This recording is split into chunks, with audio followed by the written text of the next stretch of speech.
Good morning. Thank you all so much for being here. We're so excited to kick off our third annual Mental Health Matters Arizona Conference. If we could start to take our seats, we're about to begin our programming. My name is Francine Sumner, and I am the founder and CEO of an organization called Kid in the Corner.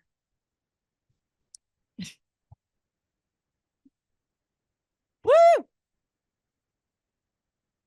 Kid in the Corner, I'll tell you a little bit about Kid in the Corner so I can tell you how this conference came to be. But I lost my youngest son, Zachary, to suicide in 2017. And at that time, I absolutely had no idea where to go or what to do. None. And I remember thinking the morning after his first attempt that I honestly have no idea where the resources are. I don't know how to help him. I don't know how to help me. I really, really, really don't know what to do.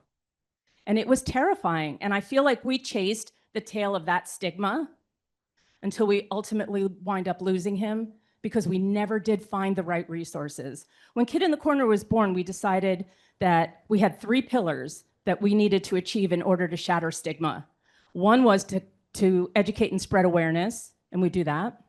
One was to promote contagious kindness, and we do that. Without kindness to ourselves first, I promise you none of it works. But the third pillar was the one that was the hardest, and that was to connect the community that needed resources to resources. And I ran into my very dear friend and colleague, Christine Driscoll, who is somewhere around here, right here. And I said, when we had a long conversation, I remember saying to her, I wish there had been a conference. There needs to be a conference. There needs to be something where all the community comes together to educate us, parents, caregivers, teachers, pediatricians, everybody, with the amazing resources and connect the resources to the resources so that we can refer out.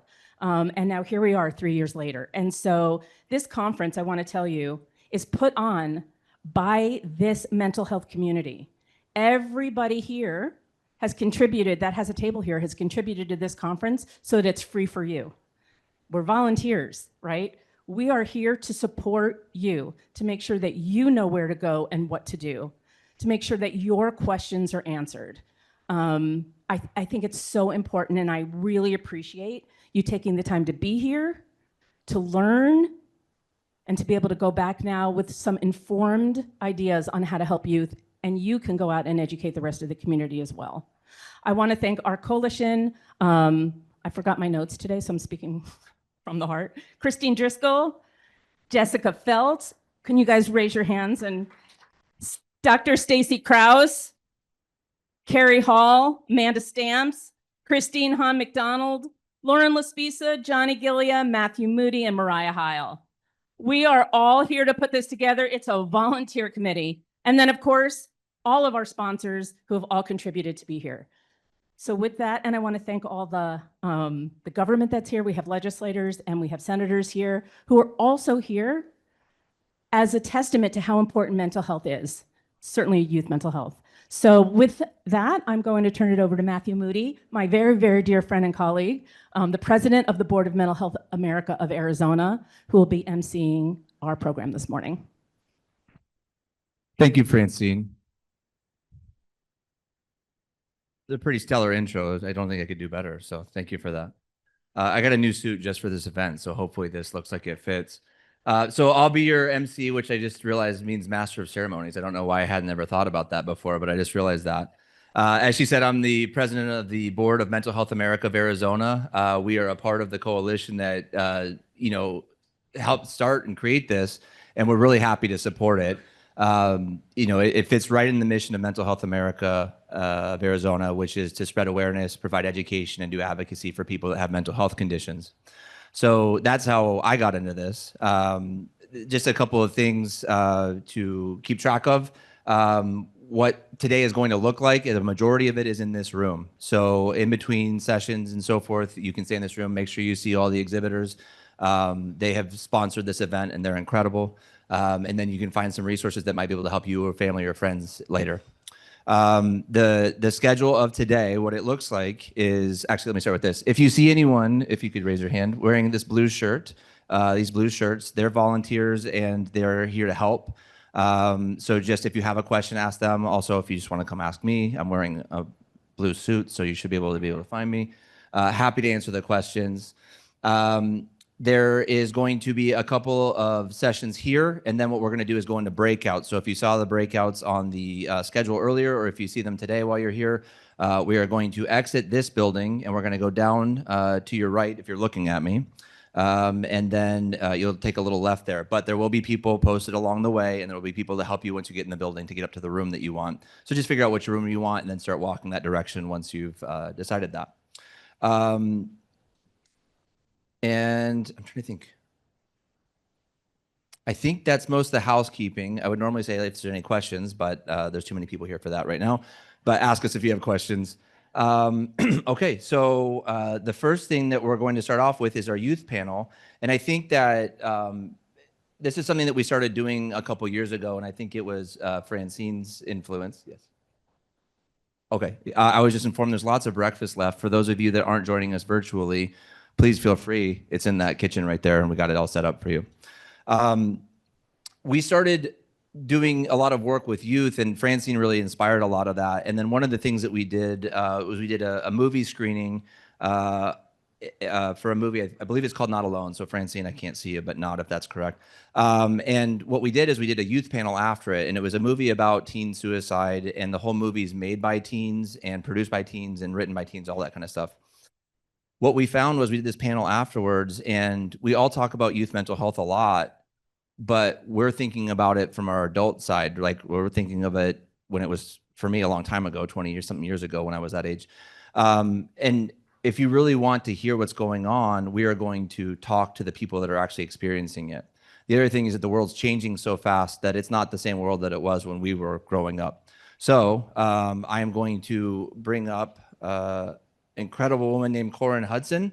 And I'm going to read Corin's bio, but Corin, if you could start moving up here. Oh, you're great. Cool. Awesome. Do you want to feel awkward while I read your bio? You're right next to me. It's okay. Corin was born in Salt Lake City, Utah. Corin Hudson did most of her growing up in the East Coast and the Midwest, moving to Arizona during high school. She received her master's degree in professional counseling with a concentration in trauma, abuse, and deprivation from Ottawa University. I was born in Toronto, so it's good to see. And is a licensed professional counselor. Hudson is also trained in EMDR and reprocessing, trauma-focused CBT, and more. She joined Horizon Recovery in 2024 and brings 17 years of experience in the behavioral health field and includes work in inpatient, residential, and outpatient settings. So she is going to lead our youth panel, or all our youth panelists here. Okay, yeah. Oh, yeah. Yeah, come up here, guys. And then, Corin, I'm going to hand this over to you. So, first of all, thank you, all of you, for being here and sharing your thoughts and your insight on what it looks like today for youth. So as you guys heard, I'm Corin Hudson. I work at Horizon Recovery. So I'm going to take a moment. I'm going to have each of you kind of just introduce yourself. Say your name, what school you go to, and then we'll jump in. All right? I'm going to... My name is Mason Reed, and I'm a sophomore at O'Connor. My name is Anthony Brown. I am a sophomore at Seton Catholic Preparatory. My name is Maria, and I am a junior at Seton Catholic Preparatory. My name is Carmen Acosta, and I'm a senior at Seton Catholic Prep. My name is Sochi. I'm a junior at Shadow Mountain High School. My name is Brock, and I just graduated from Catch of Shadows High School, and I'm going to Scottsdale Community College now. I'm Tiara, and I'm a senior at Desert Mountain High School. Great. Thank you. So first and foremost, thank you again. I cannot thank you enough for allowing me to be a part of your panel as well. So how about we jump in? Tell us about, like, when you think about your school and community, how common would you say it is for youth to experience mental health or substance use challenges? I think I can jump in here. I do believe I'm very lucky that I think my school community isn't faced with substance abuse and not as common as mental challenges, but I do believe in everyone's life it will be prevalent in some point. And I do think it is important to address those issues as well as be able to talk about them. And all I can say is, as parents, to be able to talk with your child about these issues and kind of inform them on the reality of our world today. Thank you. And And unfortunately, I think that substance abuse is also because social media has been, growing in popularity, obviously. Substance abuse can be kind of romanticized and just glorified. And, unfortunately, I don't exactly know how it got to that point, but it's people don't often see the underlying issues to if substance abuse is, taking place, that there is a deeper issue and people don't want to talk about that. It's hard because no one, like, it's not trendy to like be depressed. Like no one wants to talk about it. So it's I feel like sometimes it can be a cry for help, but it's also something that's very hard to open up about, and just talk about the really underlying issues.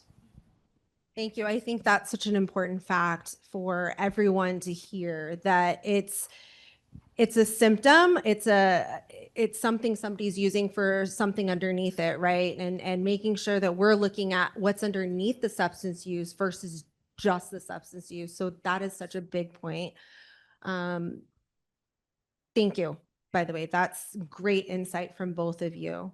Have you ever noticed, you kind of hit on this, but have you ever noticed stigma around mental health? What was that like? What does that feel like to have that stigma out there?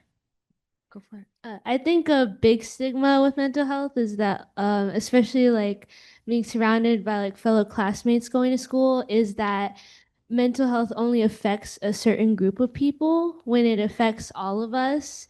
And I think like it's so easy, like maybe look at a person like they're smiling all the time, or they seem really upbeat or really positive, that they're like, oh, they're not going through anything really. But then you just never know. Something might be happening at home, something might be happening with their friends, or something outside of that, And I think that's a big stigma, that you just never know what someone's going through. So it's always good to catch up with someone, be like, hey, how you doing? Like, even though you assume that they're doing fine, but you just catching up with someone or asking like, how's life been? Talking to someone, maybe they're like, oh, I have been feeling this way lately, or oh, like, I'm glad you asked that because something just happened to me. I think that can be a really helpful way, erasing that stigma with mental health among people. And I think another really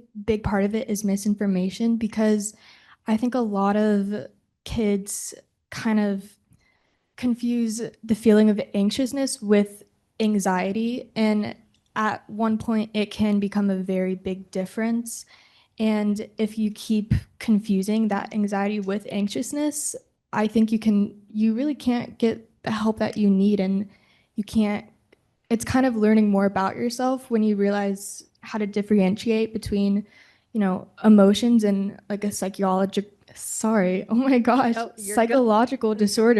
Oh, But you're good. yeah, words, sorry. But yeah, it's, I know people are being taught more and more about it, but there's still that kind of confusion there. And I think it's really important that you start teaching kids from a young age the difference between those two things too now. I also think that like around just the word mental health, there's a huge stigma. And I feel like people don't talk about it as often as they should, because in general, like life is really hard. Like you can go sports, school, everyday life, and it just becomes like a heavy weight. And I feel like people just right away assume just because someone says, oh, I don't feel that good today, like they right away feel like it's going to be something bad when maybe they just need a little bit of help, and that's okay. So where would you guys say these conversations should start?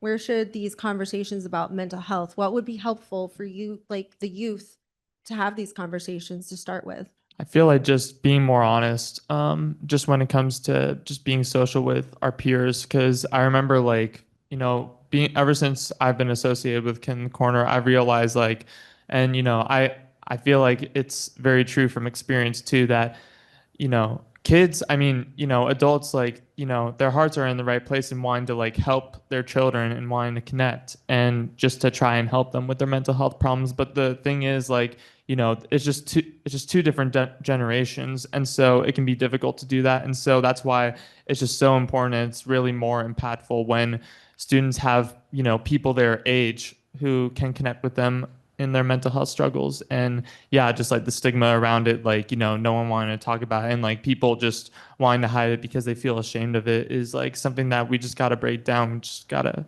break down those walls. Absolutely. Thank you. And I also think it should like start at home because I feel like the home is like the foundation of everything. So if you have like a strong foundation at home about all of that stuff, like you constantly talk to them about their feelings, they're open, they feel comfortable talking to you. I feel like that stigma of mental health is just broken.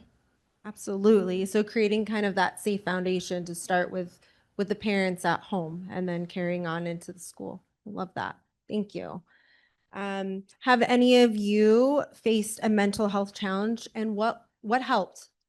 Yeah, so I have had a few mental health challenges. So first thing was I was born on the autism spectrum, so that has been a challenge just throughout my whole life, just me struggling with making friends and also just being bullied as well in school. I think just because I didn't really fit in with everyone else. And I think recently I've discovered that I likely have OCD or some form of it. And so that's been real struggle with me just trying to make every single thing perfect. But the thing that has helped me the most, certainly, and probably the thing that has really saved my life is really my faith in Jesus. I think that, like, just like the thing that Jesus offers, where he says that, yeah, you're not perfect and that's okay because I took on your imperfections for you and I bore them on the cross for you. And so that has really helped me in just, really just being more gracious to myself and knowing that it's okay if I'm not perfect because there's a God out there who does love me. And it's still not something that I'm perfect at, but it's been something that I've been working on.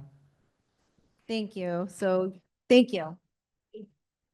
Yeah, I had a huge mental health struggle back during COVID in 2020. So my dad had lost his job, and then going into COVID, our house burned down right before the mandate lockdown. So everyone was going and staying in their homes, but we didn't have a home to stay in. And I also have a huge family. So it was just all around craziness and situation after situation. It seems that stuff just kept on happening. And being the oldest daughter and being my mom's daughter, I see her as such a strength in our family and such a powerful leader that I wanted to follow her example, but I also felt there was this pressure that everything had to be okay and that I had to hold myself up to show my siblings that everything was going to be okay. But in that things didn't work out, I eventually needed to talk to my parents, and I did. And they had to ask me questions, and they had to break down that stigma of the mental health that you need. And they really helped me out. And we just grew stronger as a family through those struggles. Thank you. You guys are unbelievably brave, and I can't thank you enough for sharing these stories.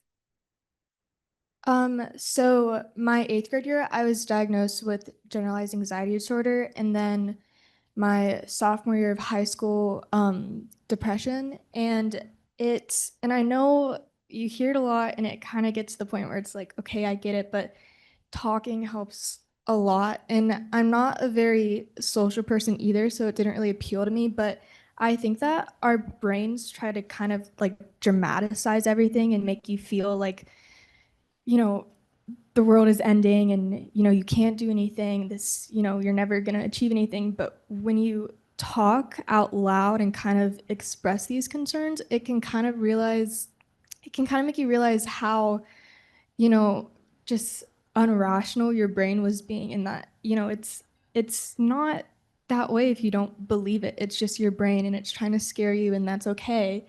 That, talking about it, it helps you realize that, it's not the case and you can get through it. And it's obviously, serious, but I think that, some of the crazy thoughts that I had were just super dramatic and irrational, and talking about it with my family really helped me kind of get a new perspective on what I was thinking about by putting it into words, if that makes sense, I guess. Absolutely. I think it's important to recognize like you're not alone. And the more that you stay or isolate or stay to your point in your head, it can feel even more overwhelming, and how amazing it can be to talk, to lean on supports. And I think that's a huge aspect to remember. So kind of following up on that, who do you turn to when you need help?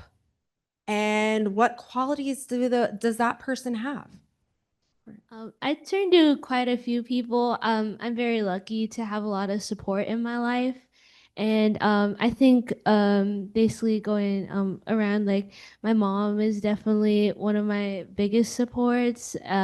Like they support me for different things, so I can go through that. But my mom, she is kind of like reality check. You know, she's like, I'll be like, oh my gosh, I'm feeling this way. And I'm like, so confused and just like all these like really crazy anxious thoughts. I have an anxiety disorder, so it happens quite often.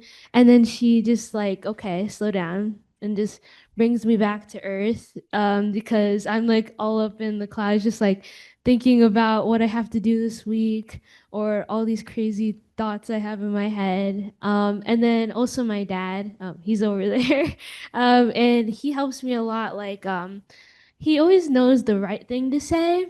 Like sometimes it's kind of like difficult when I'm just like I'm looking for some sort of validation, but I don't feel like almost like anyone can relate to me. And my dad gets down to like kind of like my level is kind of just like makes me feel validated when I feel like.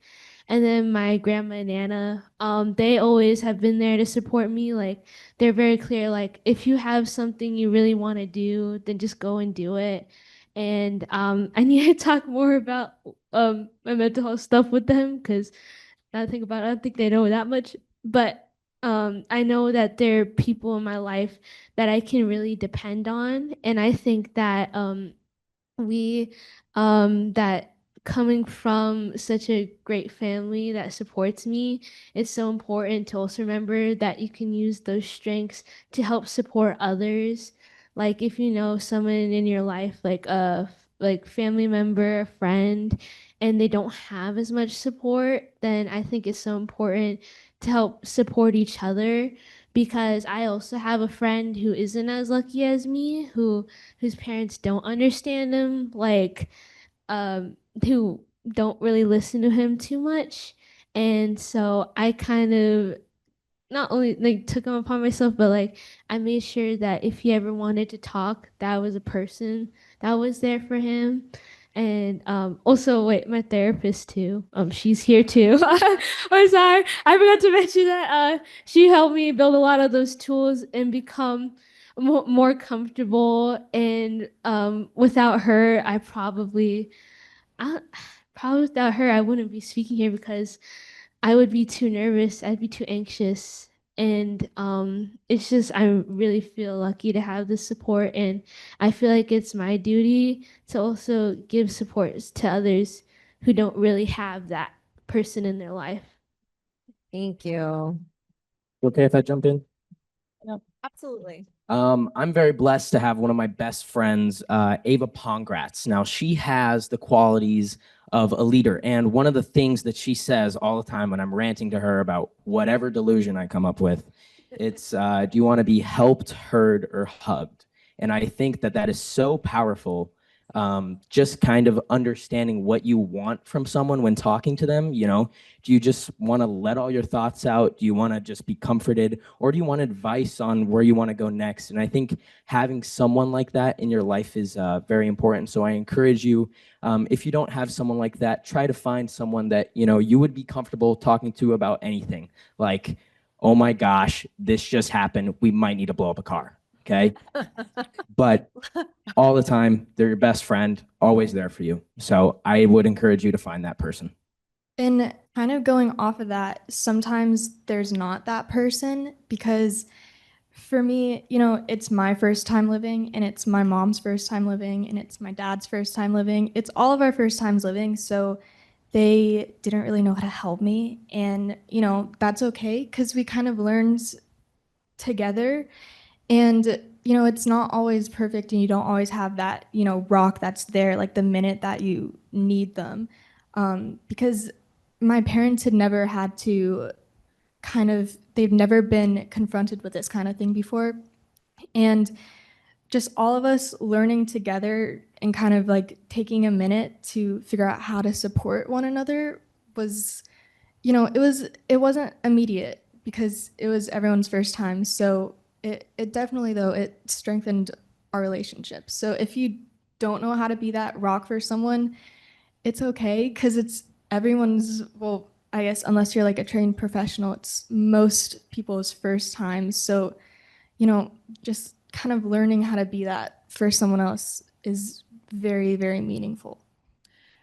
Thank you. Go for it. Yeah, and I like to speak. Recently, I've talked to, you know, several people just about my struggles, but I think recently the people who I've been going to the most are my Christian friends, because I know that they're going to speak the truth to me no matter what, but they're also going to do it with gentleness and love too, because that's really important too, especially with something like mental health. And so it goes back to the idea of, like, you know, as we've talked about, like how, yes, I mean, adults can help, and, like, you know, with you, like, yes, I know, like, adults in your life have definitely helped, and they can certainly help, but I really do believe that, like, especially, you know, in my situation, that just people who are my age and who relate to me the most are really going to be the most impactful, and especially the ones who, you know, are going to be a good influence on you too.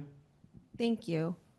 I also think that, like, going back to what she said about having someone, like when you, let's say you're having a struggle, right? You learn through yourself what you would want, like when you're struggling. So after that, I feel like you can use the skills that you learned to help other people. Like, just remember, how would I want to be treated? How would I want to talk to someone? How would I want to be talked to? And that just really helps to help other people too. I agree with what she said. Just having friends that have gone through similar struggles makes it a lot easier to talk to them. They can give you a lot of good advice, and just especially a good listener. Like, sometimes I feel like them not even giving you advice is a good thing. If you can just get that burden that's weighing down on you off your chest, it makes you feel a lot better just to talk to someone about it. And I really, really like do you want to be helped, hugged, or heard? I think that is such a powerful message for all of us to remember. And I just learned something new. So thank you. I am going to start using that with my own children. So I appreciate all that. Like, such amazing insight from all of you. How has social media impacted you? Because we know in today's world, social media is so prominent. So talk a little bit about that. At least in my personal experience, social media has impacted me negatively. I feel like you never see the full picture on social media. You just see what's perfect in everyone's life, and you never see like whatever they're struggling with, because no one's gonna want to post that on social media. They're just gonna want to post the things that are going well in their life, and that's all you see. And you seeing that, you're gonna think, what do they have in their life that I don't have? And you're gonna try to like compare yourself. And in my personal experience, just going through like a breakup, like looking at my ex-girlfriend's social media and just being like, how can she be so happy while I'm here struggling trying to get over her? It's just that's a big struggle through social media, even though she's probably struggling, but I just don't see that. Yeah. I also think it's so easy to fall into the trap of, oh, this person's doing something cool. Why can't I do that? This person has such and such. Why can't I have that? I believe although social media maybe has more of a negative impact, it can also be an inspiration. So I find to myself, sometimes I see people doing great things. I'm like, man, I can do that. I can do it. And I think that instead of saying, oh man, why can't I have that? I can, you can. And rather take it as, what can you do? Whether that be a vacation to Cabo, because that sounds awesome, or simply like, man, I wish I could just pay my like car payment this week, right? I want you to believe in yourself and trust that you can. And I believe social media is filled with amazing and supportive people that can help you just strive for greatness. I can- think that comparison is the greatest stealer of happiness, because if you live your life all the time comparing yourself to what other people have, what other people do, you're never going to be able to live like your life. You're just going to live for other people. So I feel like it's really important, like when you're on social media, to learn to use it, because when used in the wrong way, it can affect really, really harshly. Like if you follow people like who talk about their anxieties, who talk about their everything, like they speak about it, but then you follow people who publicly speak about how their life is so perfect, you're going to be stuck again in that comparison. Which life do I want? Which life is the one that is for me? And why do I have to go through this, but they don't? It goes back to comparison being so selfish. I 100% agree with that. And it can also be a really kind of vicious cycle because it's gotten to the point where social media is almost kind of part of the culture, especially among younger generations. And it's kind of like an expectation. Everyone assumes and expects you to be on it, to have it. And it's hard to get off of it because it feels like once you get off, you don't understand the references anymore. And then it makes you feel old. And then, because I mean, some of the references are so niche and specific, like you'd have to know. Like it's anyway, but and it's hard to get off because then you feel like what can I add to this conversation when I don't know what you're talking about? So it can definitely be a really vicious cycle. It can be a great resource if used the right way, but I mean, you got to know how to use it the right way. And I struggle to use it the right way. I have the reminder that says you've been on Instagram for 1 hour, like you should get off. But I always just like ignore that. And it's hard to control it yourself. It is really hard. I especially think that when I'm on a personal account, the harder thing is seeing other people that I know, because unlike these people that just like pop up on my page, I don't know them. So it's not as personal, but when it's people I know, it hits home a bit harder. So, but again, it's a vicious cycle because then it's like you're trying to stay caught up on things. So honestly, I don't even like I'm focusing on trying to control that. It's a hard thing to do. And it definitely can have a negative impact for sure. Absolutely. So, a question, this might help with what you're going to share. So, what can help? What do you think if you were to think of what could help you use social media in a more productive way? Go. Yeah, I'm glad you asked that because I was just gonna say something along the lines. For me, I think I don't remember. I think it was a video I saw, but it had to do something with I was trying to cut down my screen time, but I'm still working on that. But one of the things that I remember watching that video was like, I think they said find like accounts or like people who like not only like inspire you but are kind of similar in a way to you that are almost like positive. So like basically after that, because I remember this was around the time where I was really getting into true crime, but I had to get away from that because it was not doing good on my mental health. But I started following a lot of queer content creators or a lot of people who talked about mental health or even just people who review books, like stuff like that, like figuring like out my interests. And now they're all over my feed. So when I'm in those spaces, like I'm not too much, like my social media now is not too much in really negative spaces that I don't really want to see, but I also do understand how easy it is to kind of like, get fueled by the anger you see on social media. And sometimes it's easy to like if you're in a doom scroll state, just scroll past it. I know it's not easy because we all can kind of be like, oh, well, they're saying something so angry, so negative. I got to comment about it. And then you just gotta be like, if you do that, they'll get more engagement. Just scroll past, But I definitely think finding people online who shares similar values as you or your interests, or have more of a positive, create more positive content, can really help cleanse the negativity you get on your feed. Thank you. Yeah, something for me that I've been doing with social media recently is that I'm only using it strictly for like professional and career purposes only, as I'm going into the film industry. So like I kind of need to have social media. And so like, but social media, it definitely has distracted me. Oh boy, especially TikTok and Snapchat. I'm so glad I don't have those anymore. But yeah, I only have Instagram right now. And like, just recently, like I when I got Instagram again, like probably like a few months ago, I started following my friends and I started doom scrolling. But I was like, no, I need to stop this. And so I made it strictly professional, which is what I wanted to do. And I unfollowed all my friends and I told them don't be offended. I don't hate you guys, but I'm just trying not to get distracted. But yeah, and like I even have to catch myself like when I'm on Instagram, because sometimes like this device right here, it can be so distracting. Like sometimes like, you know, when I just have nothing to do, I'll just look at my phone just to see what the time is, and then I'll put it back in my pocket. Then literally a second later, I'll just look at it again just to see if anyone texted me or if I got any notifications. Just yeah, phone, social media, and just like the phone in general, it can be like super distracting, which is why like you really can't give it a foothold at all, and like you really gotta like put boundaries on it for sure.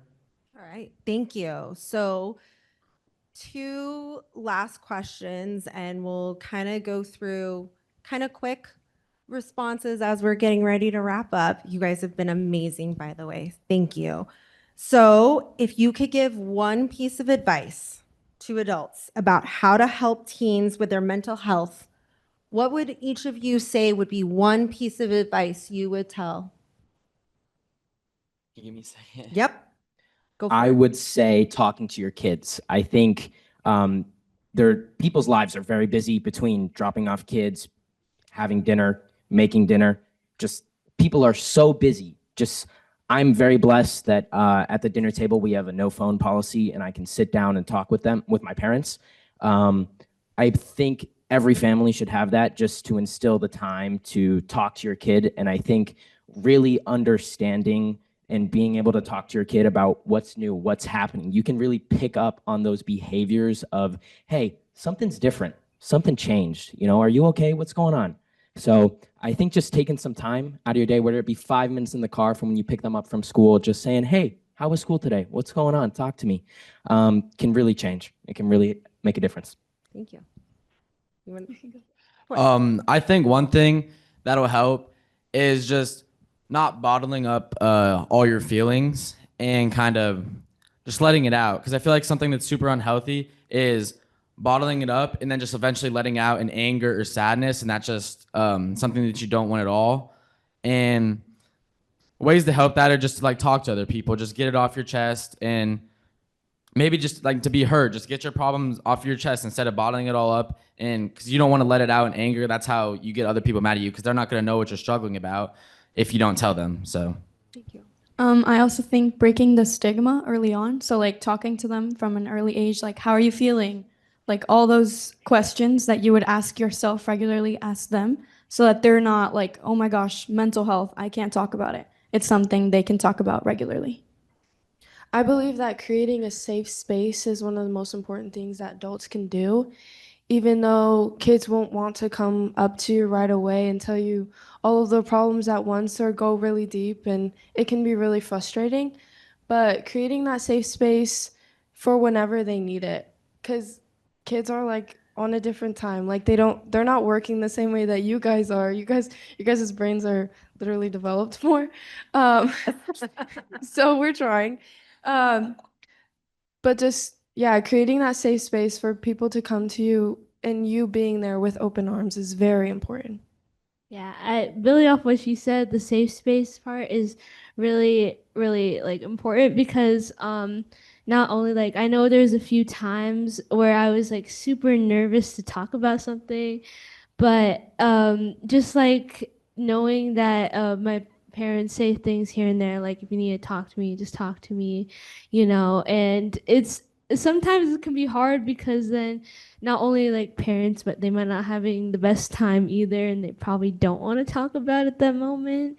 But at the same time, like, we're all trying our best. So if you know you're trying your best to keep that communication with your kid, I think that's really important. I had something else to add. I just forgot. That's all right. Oh yeah.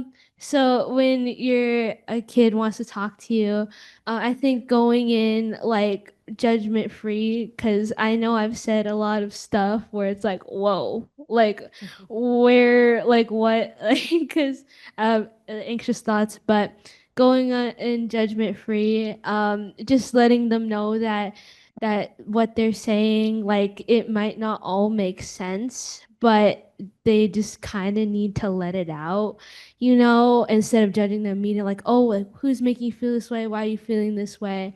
That I feel like can basically dim down the safe space of it, but just trying to talk it through of why they're kind of feeling this way. Maybe they're not always gonna know why they're feeling this way. That's the other important thing too, is that they don't always gonna know. Like, there's things I've said that just, I don't know, I just kind of said because I don't know where it comes from exactly, but it kind of just does happen, just to not get that stigma about talking amongst each other.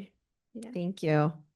I'd say for my advice for all of you adults out there and all of you parents, I'd say even though it may be difficult since it's two different generations, I mean, and we definitely have had stuff that you guys have never had, like social media, COVID, online school, using ChatGPT to write our essays, and but but like what we I feel like the best advice that I would give all of you guys is just to try your best to put yourself in your child's shoes, just like what she said, like, don't judge your kids, even if what they're doing is like absolutely wrong, if they're partying or like just living pretty recklessly, like, still understand that, like, even though like they're indulging in all that, the reason why they're indulging all that is because they're hurting on the inside and they're trying to find healing in all the wrong places. And so you got to show them where that healing comes, and you need to tell them the truth of where that healing does come from.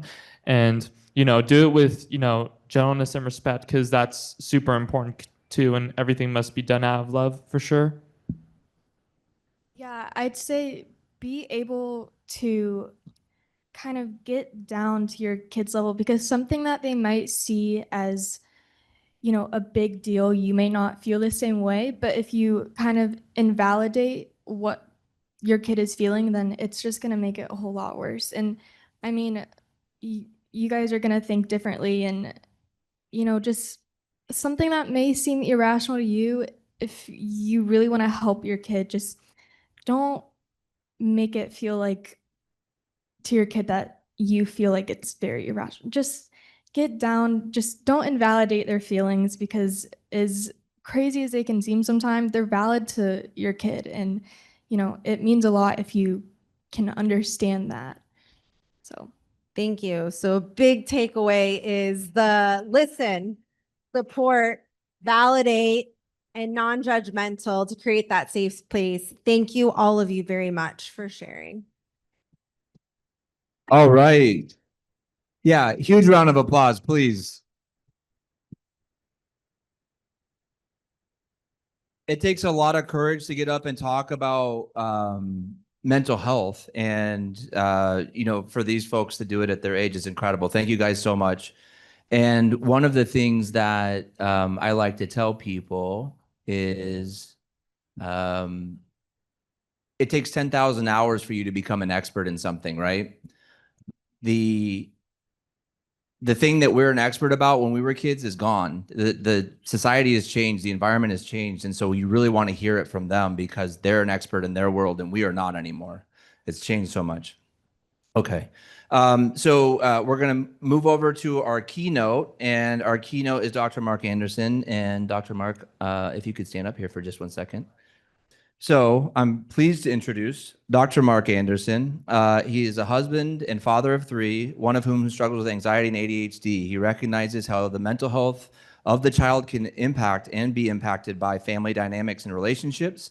He loves working with adults, children, and families to facilitate communications and wide changes when appropriate. While he recognizes that sometimes medication is necessary, he also finds a benefit in non-pharmacologic, that was a hard word to get out, treatments like psychotherapy, supplements, lifestyle modifications, and nutrition in the treatments of his patients when appropriate. So if you could give a round of applause for Dr.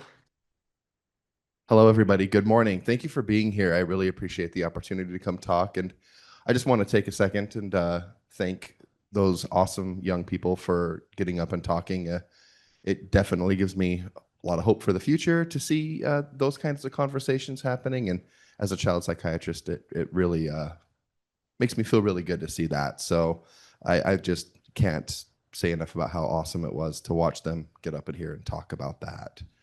All right, so I'm here to talk to you guys today a little bit about SPECT Imaging and what we do over at the Amen clinics. I'm going to try to keep this not too technical, and we'll definitely have time for other questions afterwards, either related to the presentation or not. So, and I'll be hanging around. We have a booth back there in the corner. I'll be here for a little bit and happy to talk to anybody who would like to come talk to me.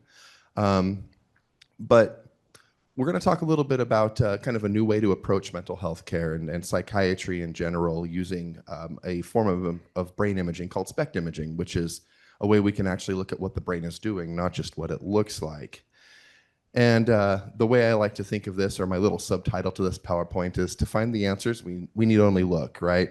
We in psychiatry are one of really the only professions that, in large part, we don't really look at the organ we're treating, right? If you have a heart issue, we look at the heart. If you have a lung issue, we look at the lungs. If you break a bone, you're going to get an x-ray.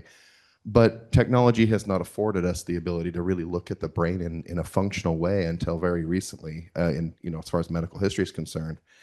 And we should and do use it to help us find answers, to help us better understand what's going on with a patient, to help patients find validation for what they are experiencing. And again, I'm Dr. Mark Anderson. So, all right. So, who are the Amen Clinics? We are a national private psychiatric and mental health and integrative clinic with 11 clinics across the U.S. We do a ton of these SPECT scans, and so we have a lot of data, and we do a lot of research.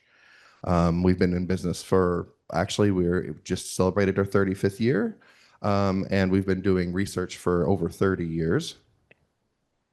What do we treat at the Amen clinics? Lots of things, as you can see. That's a big list on purpose because we treat everything from depression, ADHD, to autoimmune conditions, Lyme disease, traumatic brain injury. That's a big one for us. And everything in between. We have a broad array of services. This is Dr. Amen. I'm sure many of you are familiar with who he is. Maybe you've read a book or two, seen an interview or two. And I think this is a really good quote and something that I live by as well. And I heard one of our awesome young people mention this earlier. How can we get rid of the stigma, right, of mental health? And SPECT scans are one of the ways we can do it. But it takes more than SPECT scans, right? It's a cultural shift. It's a personal shift. It's a shift as a society that we need to take, because the more we stigmatize mental health, the bigger the barrier is to people receiving it who need it. So just a little bit on statistics of mental health, and these change a little bit, and depending on where you read, the numbers might be a bit different. But just for depression in 2023, between medical and mental health costs, lost work, and all the complications that come with it, the U.S. estimated almost $400 billion in costs in that year for one condition. We know that, even though as a psychiatrist, this is all I do, most mental health patients are getting their care by their PCPs, right? Their primary health doctors. And we don't get enough referral rates, partially because there's not enough of us running around, and again, because of that stigma. And we know that over half of PCPs, due to time, due to many factors, might fail to recognize very common disorders like depression.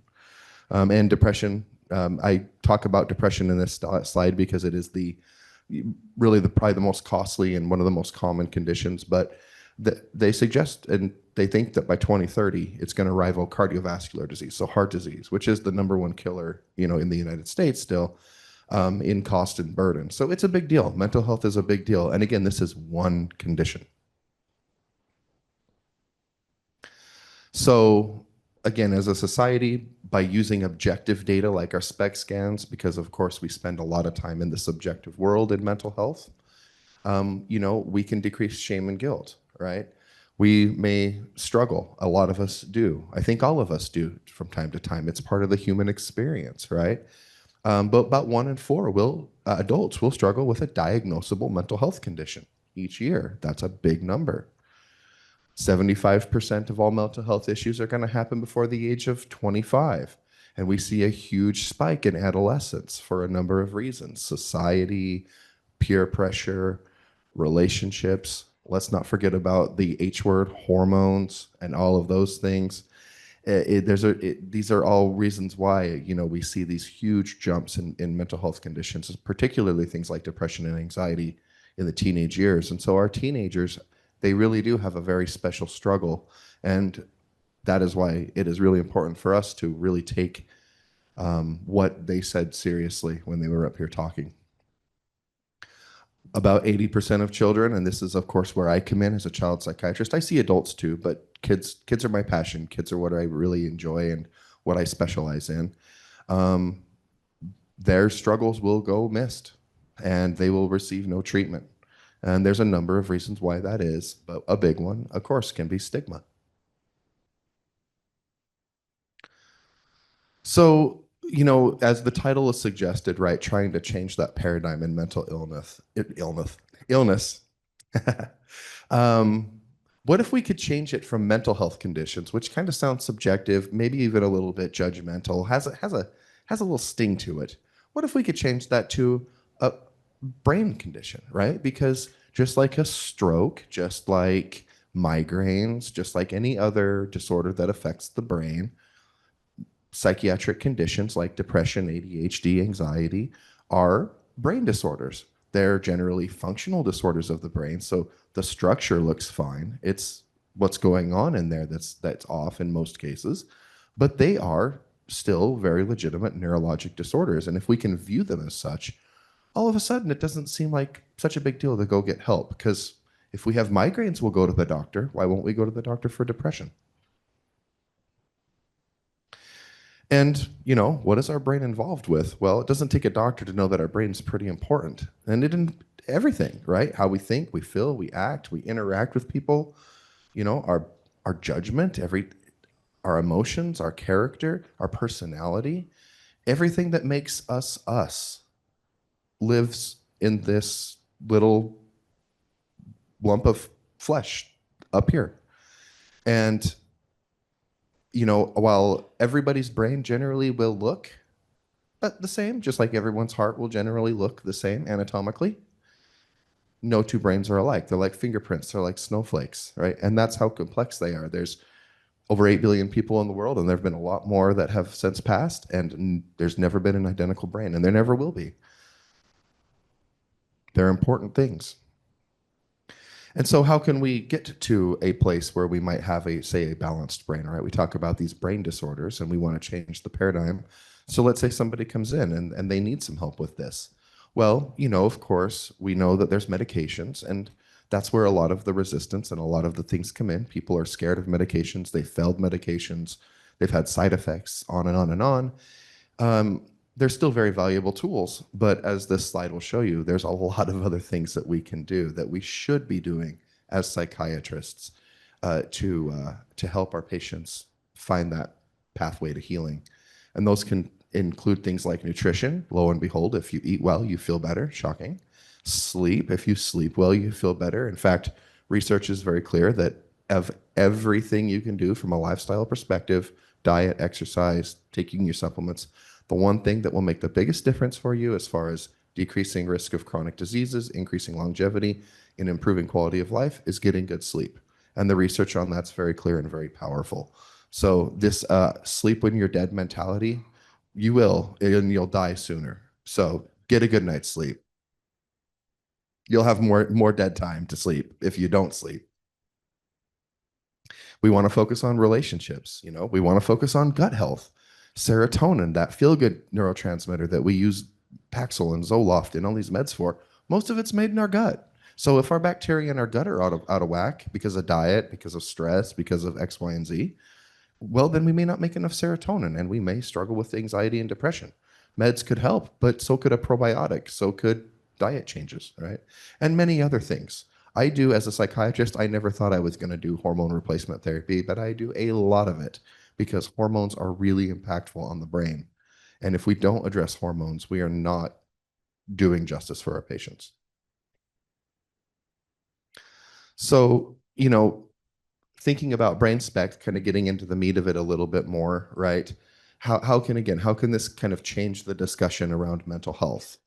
And I think the biggest thing, other than the clinical information that it gives doctors like myself, is that it finally gives a patient an objective, here it is on paper finding that can help to explain why they've been struggling in the ways that they have.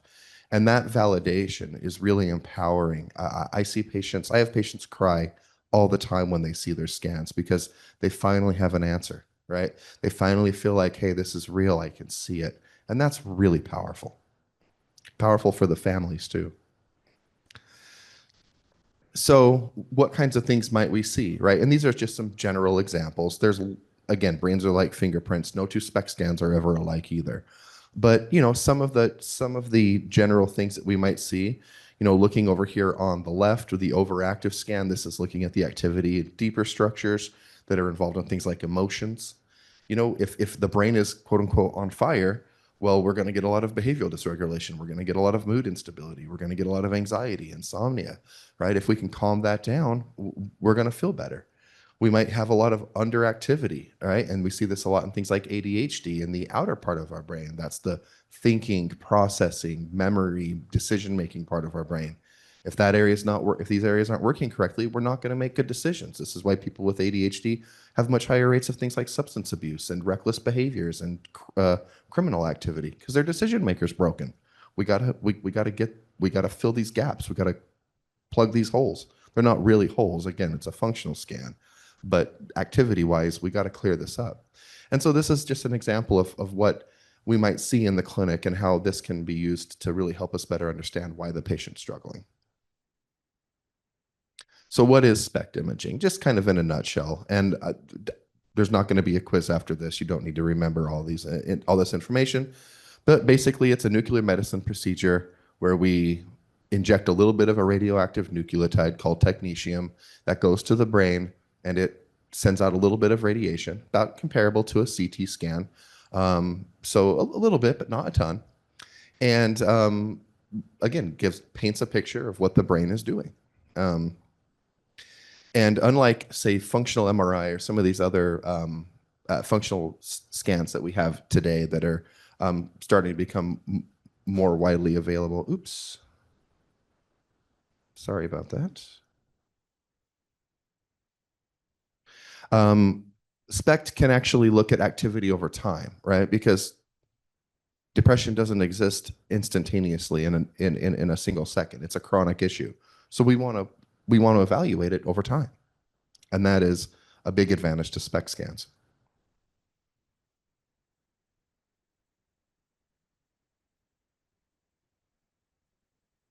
So what can it show? And I've talked a little bit about this already, but it can show areas, essentially it can show areas that are overactive, which is often what we'll see in those deeper parts of the brain and are associated with things like depression, anxiety, PTSD, obsessive compulsive disorder, bipolar disorder, some of these other more complex conditions. It can show areas of the brain that are underactive, which is often what we see in things like traumatic brain injury, people who struggle with things like alcohol abuse or who are exposed to a lot of toxins that are directly harmful to the brain, and may impair things like cognition, et cetera. It can allow us to then target those areas for treatment, because if I can see what your brain is doing, I don't have to worry about treating symptoms anymore, right? Which is what we generally do. You come in, you tell us your symptoms, we check lists and go, oh, okay, well, you have this, and here's a medication that should help. And we throw a dart at a dartboard, we hope it sticks. Well, I don't have to worry about treating symptoms. I do treat symptoms, of course, but what I really treat is the brain. And I know that if this area is too active or this area is not active enough, and I do X, Y, and Z, I should see the improvement I want to see. And this is why our patients tend to get better. We can also help, I think for more complex cases, and this is the bread and butter of the Amen Clinic. We generally see patients who are complex, who are treatment refractory, who have been through the gamut. It can help us to better explain, well, why haven't you responded in the way that everybody else would have expected, right? And then, of course, we can start to steer the ship in the right direction. And then, of course, we can use SPECT as a serial imaging to help both understand the baseline and then monitor treatment. And we do that occasionally. Because SPECT is an objective way to measure mental health and look at these conditions, we use it a lot in forensics and for insurance purposes because courts like objective data. So the good example here that of something that might come, if somebody that might come into our clinic, something that we see very often, symptoms of depression, and maybe they've been on some antidepressants, maybe it's helped a little bit, but something's going on, and you learn 20, 30 years ago, they got into this terrible car accident. It was kicked in the head by a horse. These are all real examples of patients that I've seen. They don't think anything of it. They got a CT scan in the ER. It looked fine. And there wasn't a brain bleed. So you're okay. Take some Tylenol, have a good day. And 20, 30, 5, 10, 20, 30 years later, they come back, they've been struggling, and we do a SPECT scan, and we see, kind of like what we have up here in that top right picture, this giant hole, right? This area of the brain that is really not working because of this prior head injury. And depending on where it is, it's going to give us some information about what's going on and can help us better understand, oh, yes, you have depressive symptoms, but you don't have major depressive disorder. You have a traumatic brain injury that is causing depression symptoms. So we might use an antidepressant to help treat symptoms in the meantime, but what we need to do is heal the brain from this TBI. And again, how would we know until we look?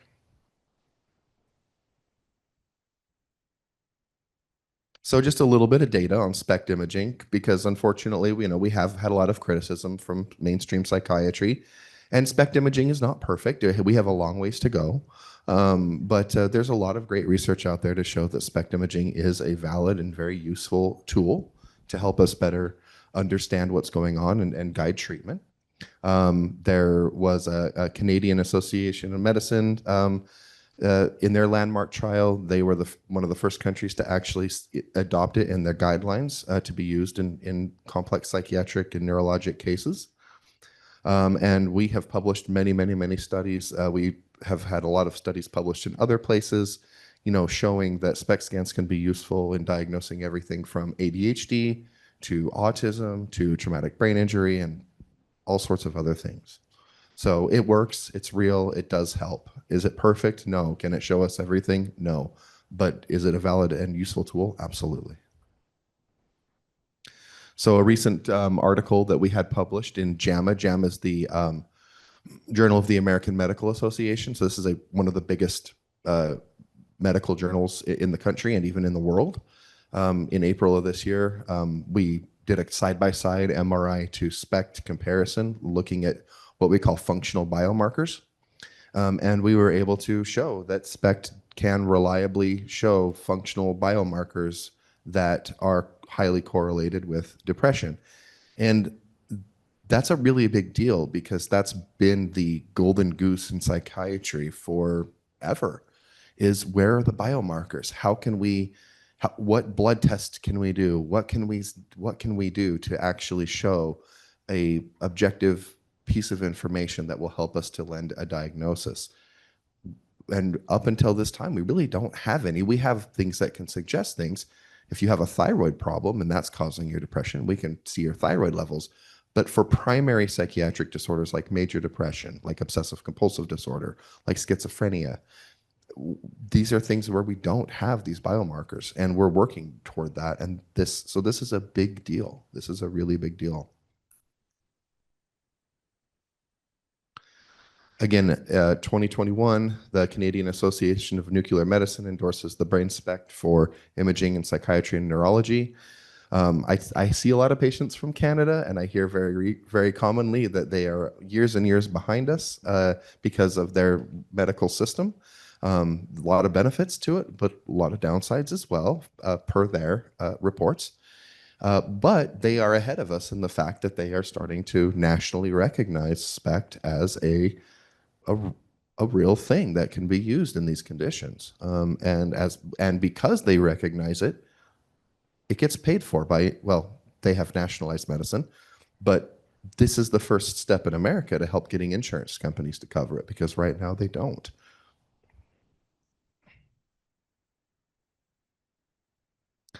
So a good example of what we might see in the optimally functioning brain. I never use the word normal because it actually takes about 4,000 to 5,000 people coming in and get their scans done to get one optimal brain. So just goes to show we've all got something. We've all got something. But this is kind of what it looks like. The outside should look nice and smooth and symmetric, same on both sides.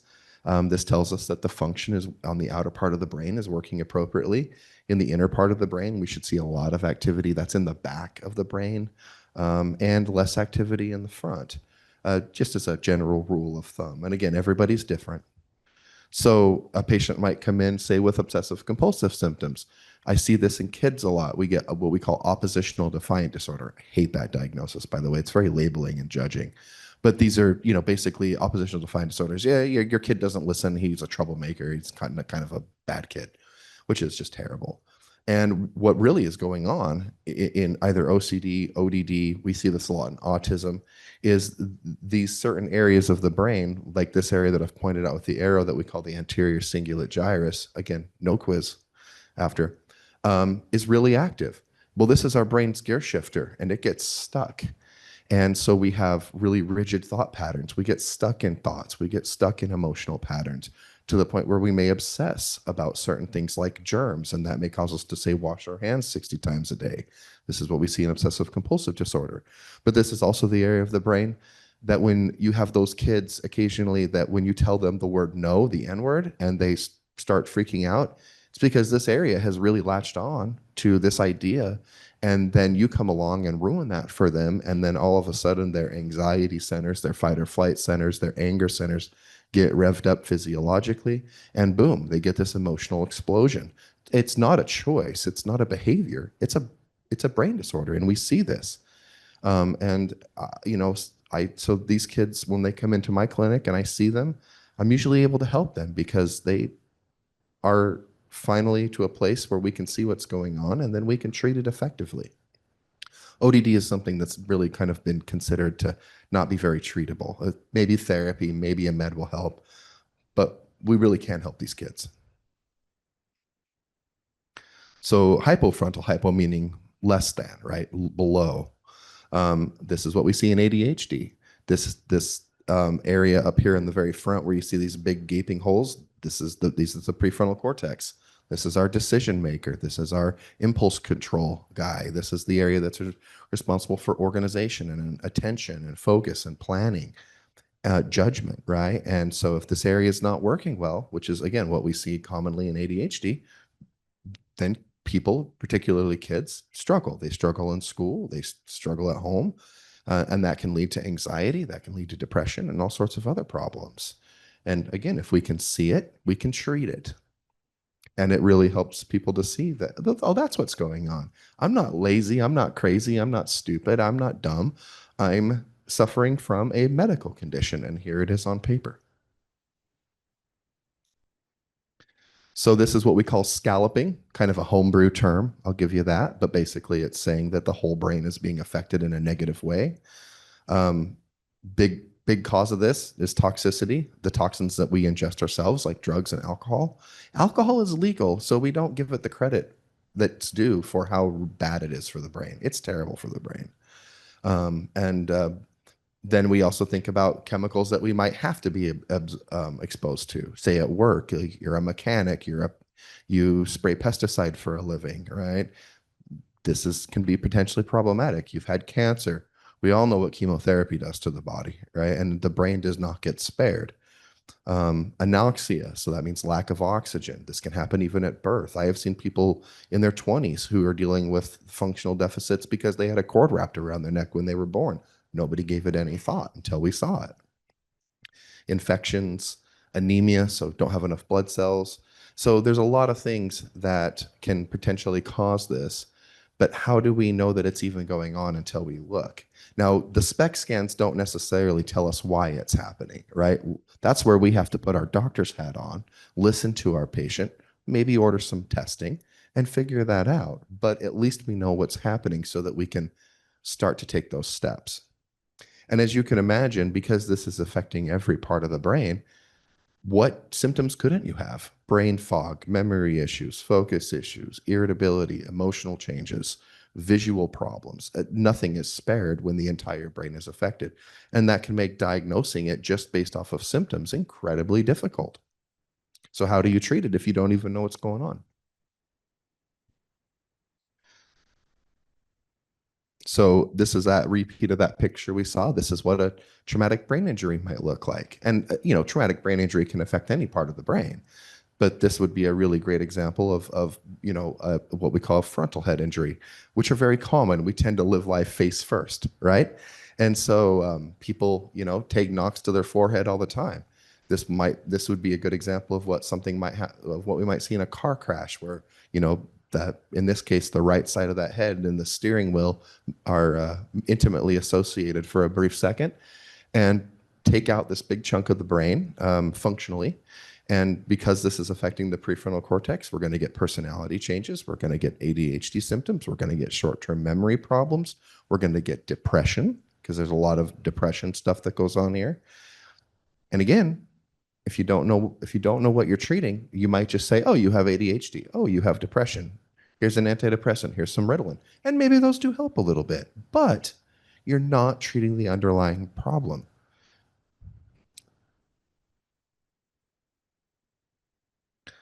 Here's what we see in Alzheimer's disease. Now, Alzheimer's disease starts with functional deficits. We don't see imaging. We don't see MRI evidence, so structural imaging on Alzheimer's disease, until well after clinical symptoms have emerged in most cases. However, with a SPECT scan, because we're looking at the functional capacity of the brain, we can start to see the patterns that would be suggestive of Alzheimer's long before symptoms would start. And of course, if I have somebody coming in who's maybe they're in their 60s, maybe they're in their 70s, they're dealing with some memory changes, maybe they even had an MRI, looked good, but they've got a family history, there's some red flags, and I see, now this would be a very severe case of Alzheimer's. You would see this on an MRI. This is like hospice care, memory care level, but subtle changes can be detected far beyond that. And the earlier you can detect a neurodegenerative disease like Alzheimer's, the longer you can keep people alive, and the more function you can preserve. And SPECT scans are incredibly sensitive at picking up these things long before you can see them on an MRI.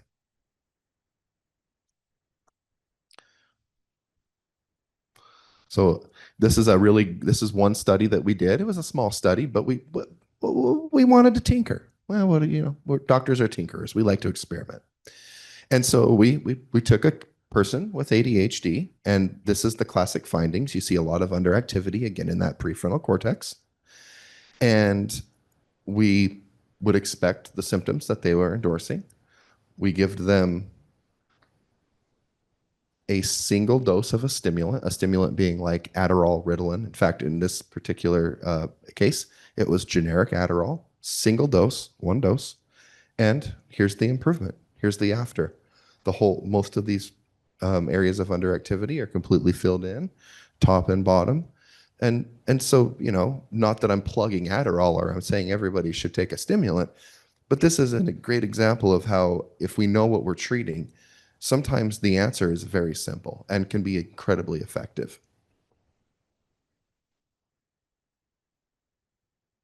Here's obsessive compulsive disorder. And so healthy brain over here, we see a lot of activity in the back, and then in these emotional areas that live in this kind of front center part. Not a lot of activity, which is what we should see. We shouldn't live our lives in a high emotion state. In obsessive compulsive disorder, we see that anterior cingulate gyrus, that gear shifter, really hyperactive. We see a lot of activity in these deeper frontal parts, which again cause people to get really over-focused, that tunnel vision type focus where you can't break them out of it. We see a lot of activity in the anxiety centers, the amygdala, the basal ganglia. And so this is what drives, this is what explains from a physiologic standpoint what we're seeing. And then we know, hey, well, if this area is hyperactive, we know that supplement X, Y, and Z can help. We know that certain diets can make a difference. We know that there are therapies, there are medications, and we can direct the treatment not at the symptoms, but at the brain. And, lo and behold, we start to see changes. Here's a great example of major depression, right? Where over here in the active view, we see a normal amount of activity, lots of activity in the back, a little bit of activity in the middle, looks good. In depression, we have this major mood, appetite, sleep center called the thalamus in the deep limbic system, blazing hot, and everything else is a lot less active. And so as a result, we get all of the symptoms that come with depression, the poor motivation, the low energy, the sleep difficulties. This is why people with depression can sleep 16, 18 hours a day, and everything else that comes with depression, as well as the cognitive symptoms. Because again, not only are we seeing a lot of hyperactivity here, but we're seeing a lot less activity in other parts of the brain. And this is why depression is not just an emotional disorder, but a cognitive disorder as well. And this becomes a really big deal too, because this area, this thalamus, not only is it a master regulator of our mood states, but it's also the master regulator of our hormones. It's a master regulator of sleep, like we talked about. So if we're not sleeping well, if our hormones are out of whack, that can feed back up to this area and cause a lot of problems. And this is why we see mood changes with hormone dysregulation. Postpartum depression is a great example of that. This is why we see people with sleep apnea and people with primary sleep disorders have much higher rates of depression and mood disorders than the general public. These things are really important. And again, this is why we have to address these things. We can't just throw medication at this and expect people to magically get better. It just doesn't work. Here's a great example of bipolar disorder. Now, bipolar disorder is a bit more complex, so not everybody with bipolar disorder is going to look exactly like this. Sometimes it depends on where they're at in their cycle. But interestingly enough, bipolar disorder looks a lot like what we might see on SPECT in seizure disorders. We get a lot of diffuse overactivity and dysregulation throughout the brain.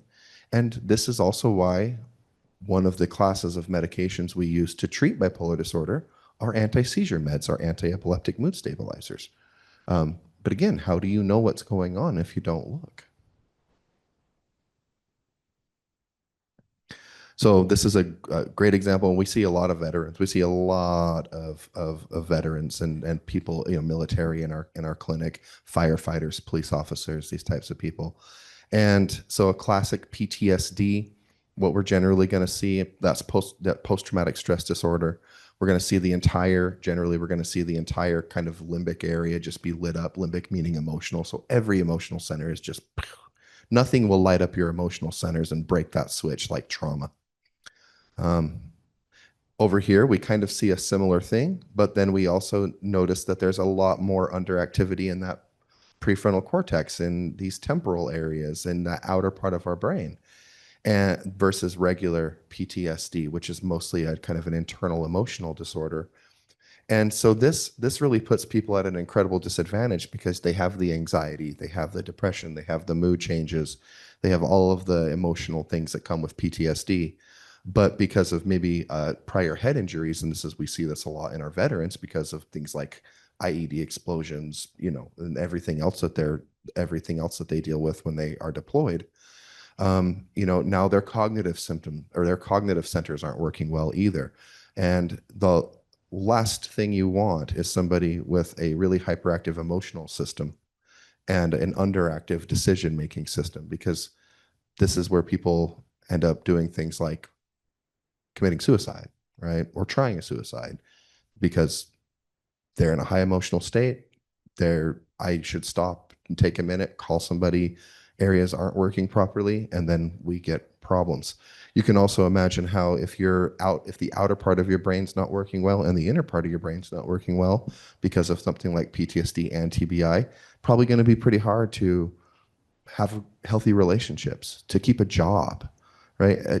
To not use substances because you're struggling and the decision-making center is not working well.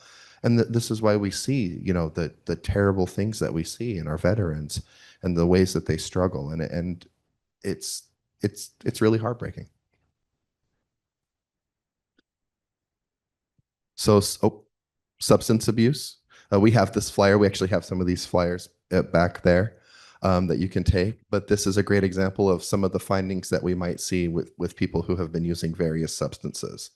Marijuana, smoking, opiates, so heroin, pain meds.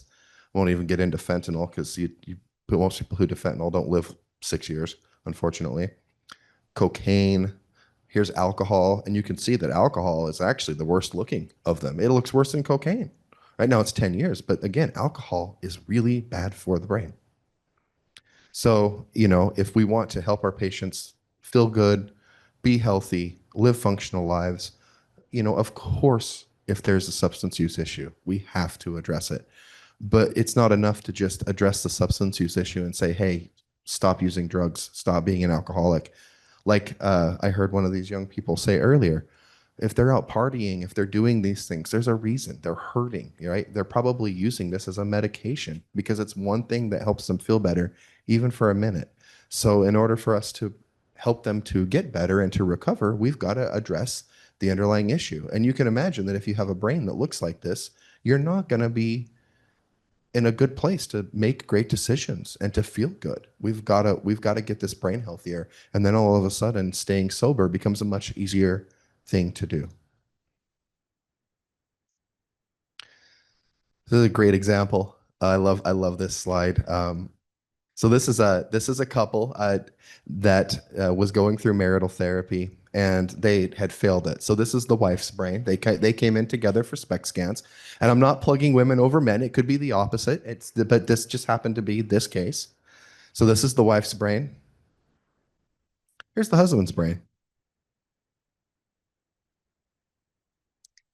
And as you can imagine, when you've got one person with a healthy brain and one person with a brain that looks like this, and they're trying to live together and cohabitate and have a relationship, that might be kind of hard. That might be kind of difficult. The husband might find himself getting into some trouble. And the wife might find herself really anxious and frustrated a lot. And so if you just go and do marital therapy, right? Well, that's going to help facilitate good communication. And family therapy, marriage therapy is incredibly important and can be incredibly helpful. But for this couple, particularly this husband, to get the full effect of marital therapy and to actually take something out of it, his brain's got to get healthier. This brain's not absorbing information. This brain isn't processing emotions. This brain isn't dealing well with conflict. This brain isn't spending money rationally or making good decisions for the family. But again, how would we know that this husband is dealing with this until we look? And you can imagine that if you were the wife or the husband, if you were the one in the relationship that had this brain, and then you see that the other person in the relationship has this brain, maybe it might open up the door for a lot of empathy and understanding and validation and give you some answers so that you're going to give it a little bit more time. You're going to help your partner get through this and do something about this before resorting to the D word, right? And so, again, this is a great example of how outside of just the clinical information that this gives us, how this can really help families and help patients better understand themselves and their situation and foster things like empathy. So that's really the end of the presentation. I wanted to try to keep it short so we had some time for questions. Does anybody have any questions at this point? Yes, sir. So we're working on it. Insurance does recognize it in certain situations. neurodegenerative diseases like Alzheimer's, strokes, there are cases where you can get insurance to cover a SPECT scan. Now, we don't accept insurance directly because we're not really able to get insurance to directly cover it as a bill. So it's reimbursement basis, but most of our patients are able to get a pretty significant amount of their services through us reimbursed back to them. Even if they don't pay for the SPECT scans or they only pay for a small part of the SPECT scans, the clinical services that I provide, if I do prescribe a medication, if I order labs, those things are generally covered by their insurance, just like if they went to any other psychiatrist.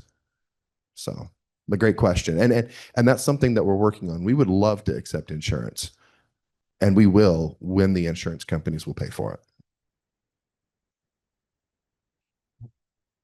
So there's a few different ways. I saw you. I'll be right with you.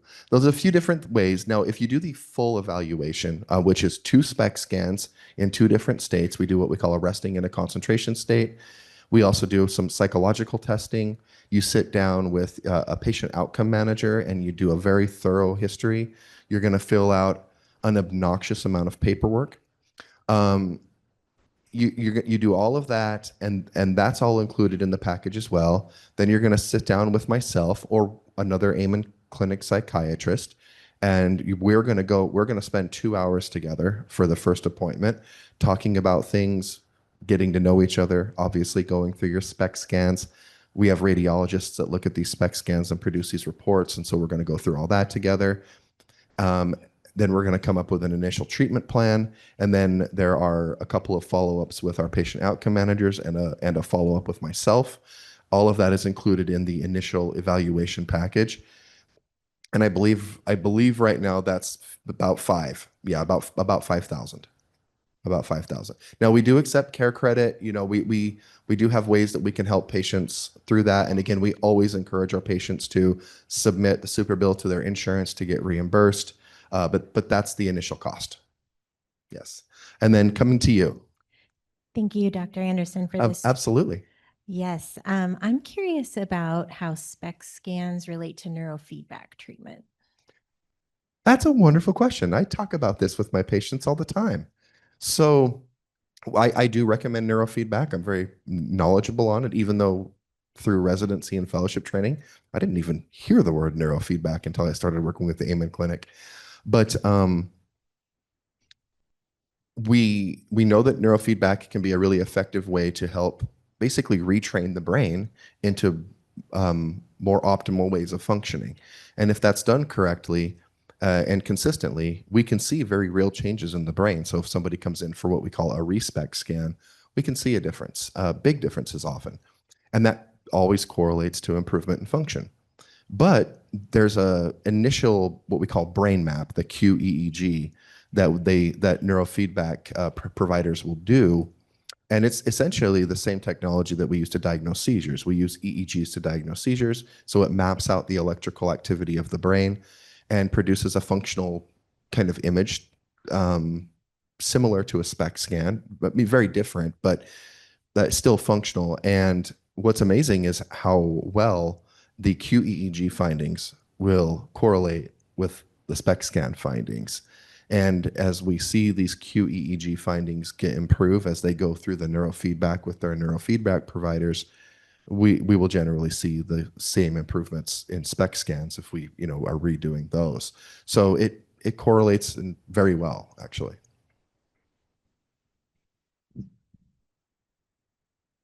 I'll bring the mic over to everybody. So I wanted to get my steps in.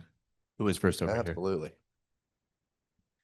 Assuming you do the SPECT scan and you have a diagnosis of bipolar, what is the difference of treating the symptom or treating the brain to correct or help correct the bipolar?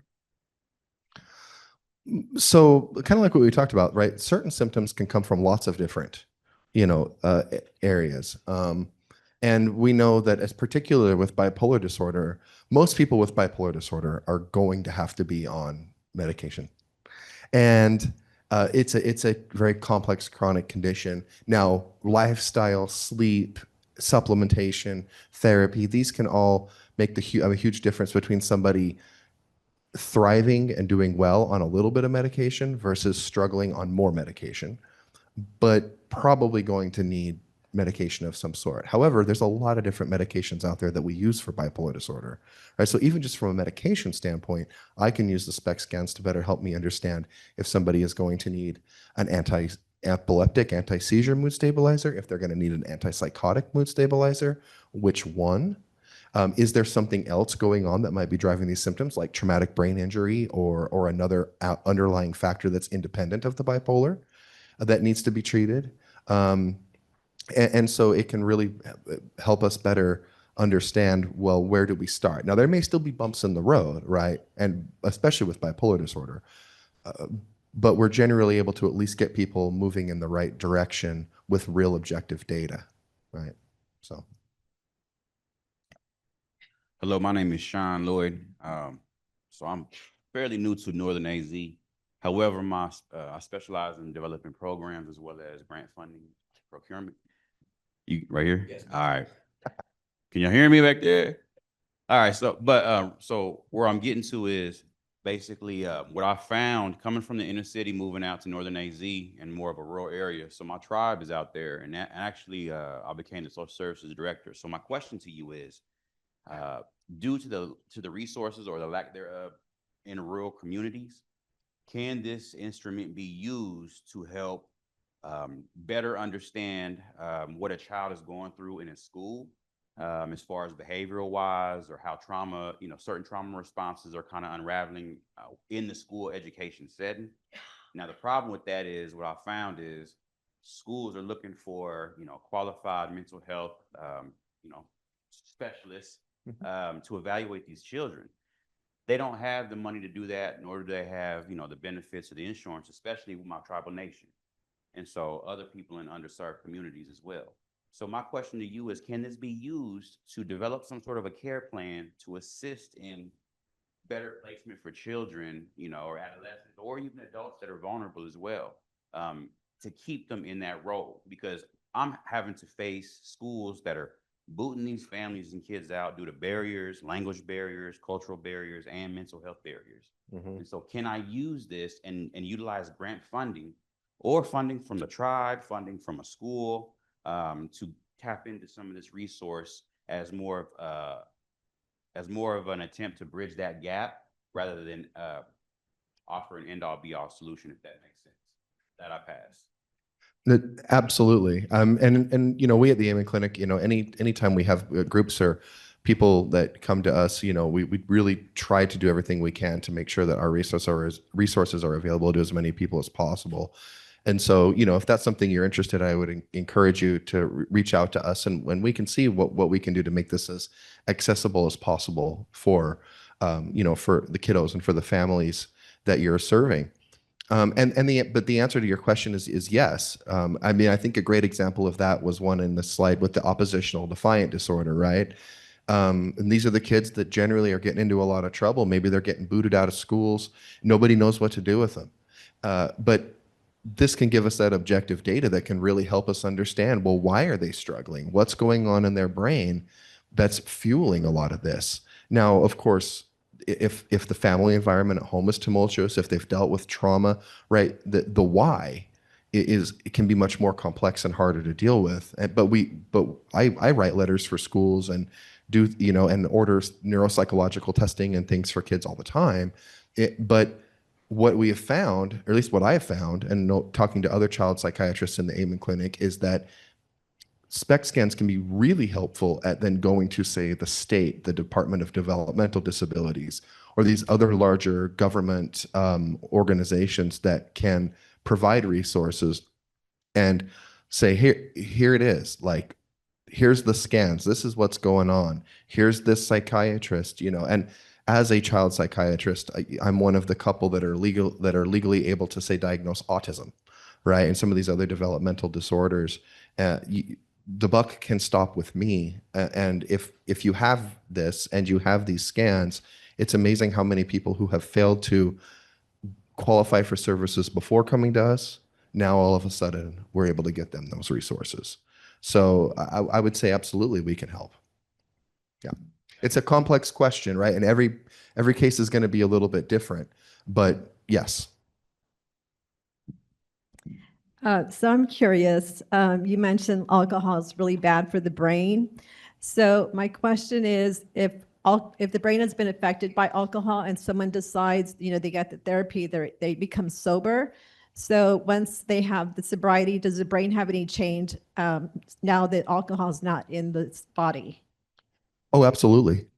Absolutely. Yeah. We can see the effects of alcohol start to diminish within even a couple of months of sobriety. And unless there's actually been what we call cortical atrophy, where we've had the death of areas of the brain, which can happen with alcohol, especially long-term chronic alcoholics. As long as the tissue is not dead, we can generally bring it back to optimal or near optimal health. It can take a significant amount of time. And even if there is dead tissue, the brain has this really cool thing called plasticity, where basically if an area kind of loses its ability to function, we see this in people who have strokes all the time. They lose the ability to use half their body. They do a lot of physical therapy. 2 years later, they've regained 60-70% of their function. It's not that tissue came back to life. It's that the brain just said, well, you do that now, right? And so if we can encourage that plasticity and allow the brain to do that, it's amazing the amount of recovery that can happen. But we can start seeing changes on SPECT scans again, even within as little as a couple months. So we got one question over here. I see you in the middle, and then we're gonna have to step out to the breakout sessions. But here you go. Thank you. What are your treatment recommendations for TBI, ADHD, and specifically for people who are resistant to medications? Great question. She had mentioned something called neurofeedback. Neurofeedback can be a really effective form of treatment that is active, it's engaging, it's fun, and can be very effective at helping to improve these areas of the brain in things like ADHD, traumatic brain injury. Hyperbaric oxygen therapy. So this is basically where we put you in a tube and we jack up the pressure and the oxygen and really soup up the oxygen concentration in the blood, and that helps to heal the brain, grow new blood vessels, decrease inflammation. Supplements. There's a lot of great supplements out there. Too many can be overwhelming with the supplements, but there are supplements that can help. Certainly diet. And then I think a really big one, and we see rates of primary sleep disorders like sleep apnea in people with TBIs. Got to get people sleeping. If you can get somebody sleeping well, everything else tends to get better. And sleep is when our brain heals itself. So if you're sleeping, your brain is healing. If you're not sleeping, it's not. Hi, thank you. I was just wondering, with all of the data that you guys have been able to gather from the hundreds of thousands of brain scans, have you come across any changes or new symptoms or anything that conflicts with existing research and data? And to that also, is there somewhere specific that you could point students and counselors and other clinicians to see research that comes specifically from the AMEN clinics? Yeah. So, as far as contradicting or counteracting, I mean, yes, to a degree. So like the JAMA, that study that I had a slide about, it was kind of thought that this particular MRI finding was kind of the best thing that we had, though it wasn't very good, that from an imaging standpoint to help us better understand depression. But we were able to kind of show that that's not in fact the case. I would say that, generally speaking, our research doesn't contradict anything. It adds to and supports. It can certainly help us in those. There can be some contradiction when it comes to treatment. So a great example is with ADHD. There are people who have ADHD because they have those holes in the prefrontal cortex, quote unquote holes. And they do really, they're the people that are going to do really well on a stimulant. You're going to give them a stimulant like Adderall or Ritalin, and it's going to be a game changer for them. But there are also people who have ADHD because they have too much activity in the deeper parts of their brain. You give them a stimulant and they're going to get irritable and angry, and their emotions are going to be up and down, and they're going to have a lot of side effects. And so, I've had people who have come into me with ADHD and they really need a medication. They're struggling. Parents are like, we've got to do something. And they'll leave on a low dose anti-seizure med because I'm calming that brain, right? Now, that's not the only thing we're doing, but it at least buys us some time. And doctors, will sometimes scratch their heads like they're PCPs, but they never seem to mind too much when it works. Oh, as far as the other part of your question, if you go to the Amen Clinic website, there are a number of resources and links that you can follow to look at a lot of our research, as well as links that you can follow to look at our research that have been published in other places outside of the Amen Clinic. Yeah, so I would just advise that you go there. Awesome. Well, thank you very much, Dr. Anderson. Yeah, round of applause. I've been in behavioral health for 15 years and I didn't know some of that stuff. So thank you. Are you going to hang around for a little bit? And thank you all. Thank you all. Doc, will you be here for a little bit to ask or answer questions? Oh, yep. Okay, Right great. there. He'll be by the door. All right, folks. So we are going to be moving into our breakout sessions. Those breakout sessions begin at 10:30. So you have a 20-minute break to check out the exhibitors here. There's lots of cool swag. You are going to go that direction outside and go to that direction. Volunteers will be lining the streets, and then you'll go upstairs over there. After the breakouts, we come back here. Oh, and for those of you online, I see you guys. You'll be able to join the breakout rooms in just a moment. Welcome everyone back to the room. As you may or may not remember, I'm the MC, and that stands for Master of Ceremonies. It's my second master's, so very excited about this. So yeah, if you could get seated, everyone's got food, great. So I'm going to go over a couple of things, and then we have three incredible speakers that are going to be joining us, and I'll introduce them all as soon as I can get this thing running. Here we go. Okay, I got this. We're good. Okay, so one of the best parts about Mental Health Matters is that, sorry, Matt. Hello, everyone online. One of the best parts about Mental Health Matters is that we try to give you guys something actionable that you can take home and use today. And so what I wanted to talk about is two things that Mental Health America of Arizona is doing. And then I have my helper. This is Mariah Heil. She is our executive director. So the first thing is, if you are interested in volunteering, Kid in the Corner and Mental Health Matters and Mental Health America of Arizona all need volunteers. If you go over to our table, we have signups for that. Now, one of the things that Mental Health America National does, and that you can find on the Mental Health America of Arizona website, that is a long thing to say, is a free screening tool. And so what it is not something that's diagnosing you, but if you have somebody that you're concerned has a mental health condition, or you're worried about them, or you're worried about something yourself, like, oh, am I having excessive anxiety? Am I having issues with depression? You can go on to the Mental Health America website down there, mhaarizona.org, and it just takes a couple of minutes. And what will happen is, if you take the test for, say, depression, it will ask you a number of questions, and these are validated questions from the mental health field. And it will tell you you're either at high risk for depression and that you might need to get some help, like going to a counselor. If you're in a crisis situation, then it will tell you to call 988 or call 911, depending on that, or it can tell you you're at low risk. It doesn't seem like you have a lot of symptoms. So it's a really cool tool just to kind of get a sense of, maybe you're worried about someone has PTSD or anxiety or depression that might need to get help. This is a way to do it. And this is a little bit of what it looks like. These are a bunch of the different categories of disorders that you can choose. So just know that if you have someone you don't know where to start, and you just want to get a sense on if they have something serious going on with their mental health, something that should be addressed, that's the way to do it. The next thing that we wanted to talk about is November 3rd of this year. Mental Health America is trying to address the concern that Francine had initially with her son, which is, we don't have someone to call that will just explain the very basics about how mental health works. So Mental Health America is going to launch what we call the Connector line on November 3rd this year. And so the idea in my mind is, everyone gets a friend in the mental health business. That's what we're going to try to do. And so this will be a line that's answered 12 hours a day, Monday through Friday, and on weekends. We are not a crisis line. That's not the goal of it. The goal is, like, my child's acting funny. I don't know what to do. It's not an emergency. I just want someone to kind of explain how things work. So something as simple as, how does counseling work? Has anyone ever in this room sat down and told you that counseling is where you sit down with a licensed professional and they work with you to kind of figure out what thought processes you have and help you with your emotions? Probably not. And I'm a licensed therapist. No one's ever said that to me, even when I started going to school for that. So something like that. How does insurance work, right? Like you can call the line and you're going to get guided assistance on how insurance works. So you can kind of have a primer on how this works.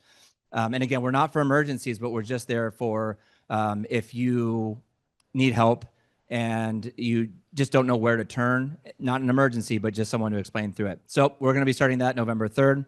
And then always, I'm a 988 guy, and to my right, or to your left, is a company called Solari. There's also La Frontera Impact that run 988 in Arizona. 988, if you don't know, is a nationwide suicide and crisis hotline. It's free for you. It's on all of your phones right now. So anyone in the United States or Canada can dial 988 and within a couple minutes get a free confidential crisis specialist on the phone that will help you. So if you don't take anything, if you got a lot in your head going on and you only remember one thing today, if someone's in a mental health emergency, 988 is the new 911 for mental health. And so we all have it. We're taking millions of calls a year, not in Arizona, but in the whole country. So it's a really cool ground shift of how mental health's doing. Okay, that's my piece. I'm done. And now I get to introduce some incredible speakers. All right, so what's going to happen right now is we're going to have 3 speakers for 20 minutes. Oh, I'm supposed to talk about CEUs. If you want CEUs, we'll put up a QR code. There's QR codes around the room, and you can scan that QR code. For those people at home, I also put it in the chat, so you have it there. If you have any questions or problems, you can email us afterwards. We will get you taken care of. Also, all the PowerPoints will be available to you. Okay, Francine, I got all my housekeeping done, so thank you. Okay, so Carly Dedman is a licensed professional counselor, clinical supervisor, and the founder of Mindemics. Thank you. I apologize. I should get that better. A training consulting company dedicated to supporting both emerging and establishing mental health professionals. She is also the owner and clinical director at Align Counseling and Consulting, a trauma-informed group practice in Arizona. And she is going to talk to you about what is EMDR. It's pretty amazing. It's kind of magic. So take it away. Thank you so much. Hi, everyone. I'm so grateful to be sitting in the room with you today. Has anybody heard of EMDR? Okay, yes. Well, I love that he introduced it as magic because full transparency, when I first heard of EMDR, I was like, this sounds really woo-woo. And I'm not really a woo-woo person. But the more and more I got to know about it and was trained, I was like, wow, this is powerful. This is evidence-based. There's so much science that backs this up. It helped me and it's helped so many clients. And so I'm excited just to share with you guys the foundational understanding of EMDR today. And from there, we can take off and you can ask more questions afterwards. Does that sound like a plan? Okay. So he introduced my professional credentials, but I always like to start with the fact that I'm a human first. I say that to my clients too. But so I'm first and foremost the mama to Miss Kennedy Ray. She's my cheerleader in the back.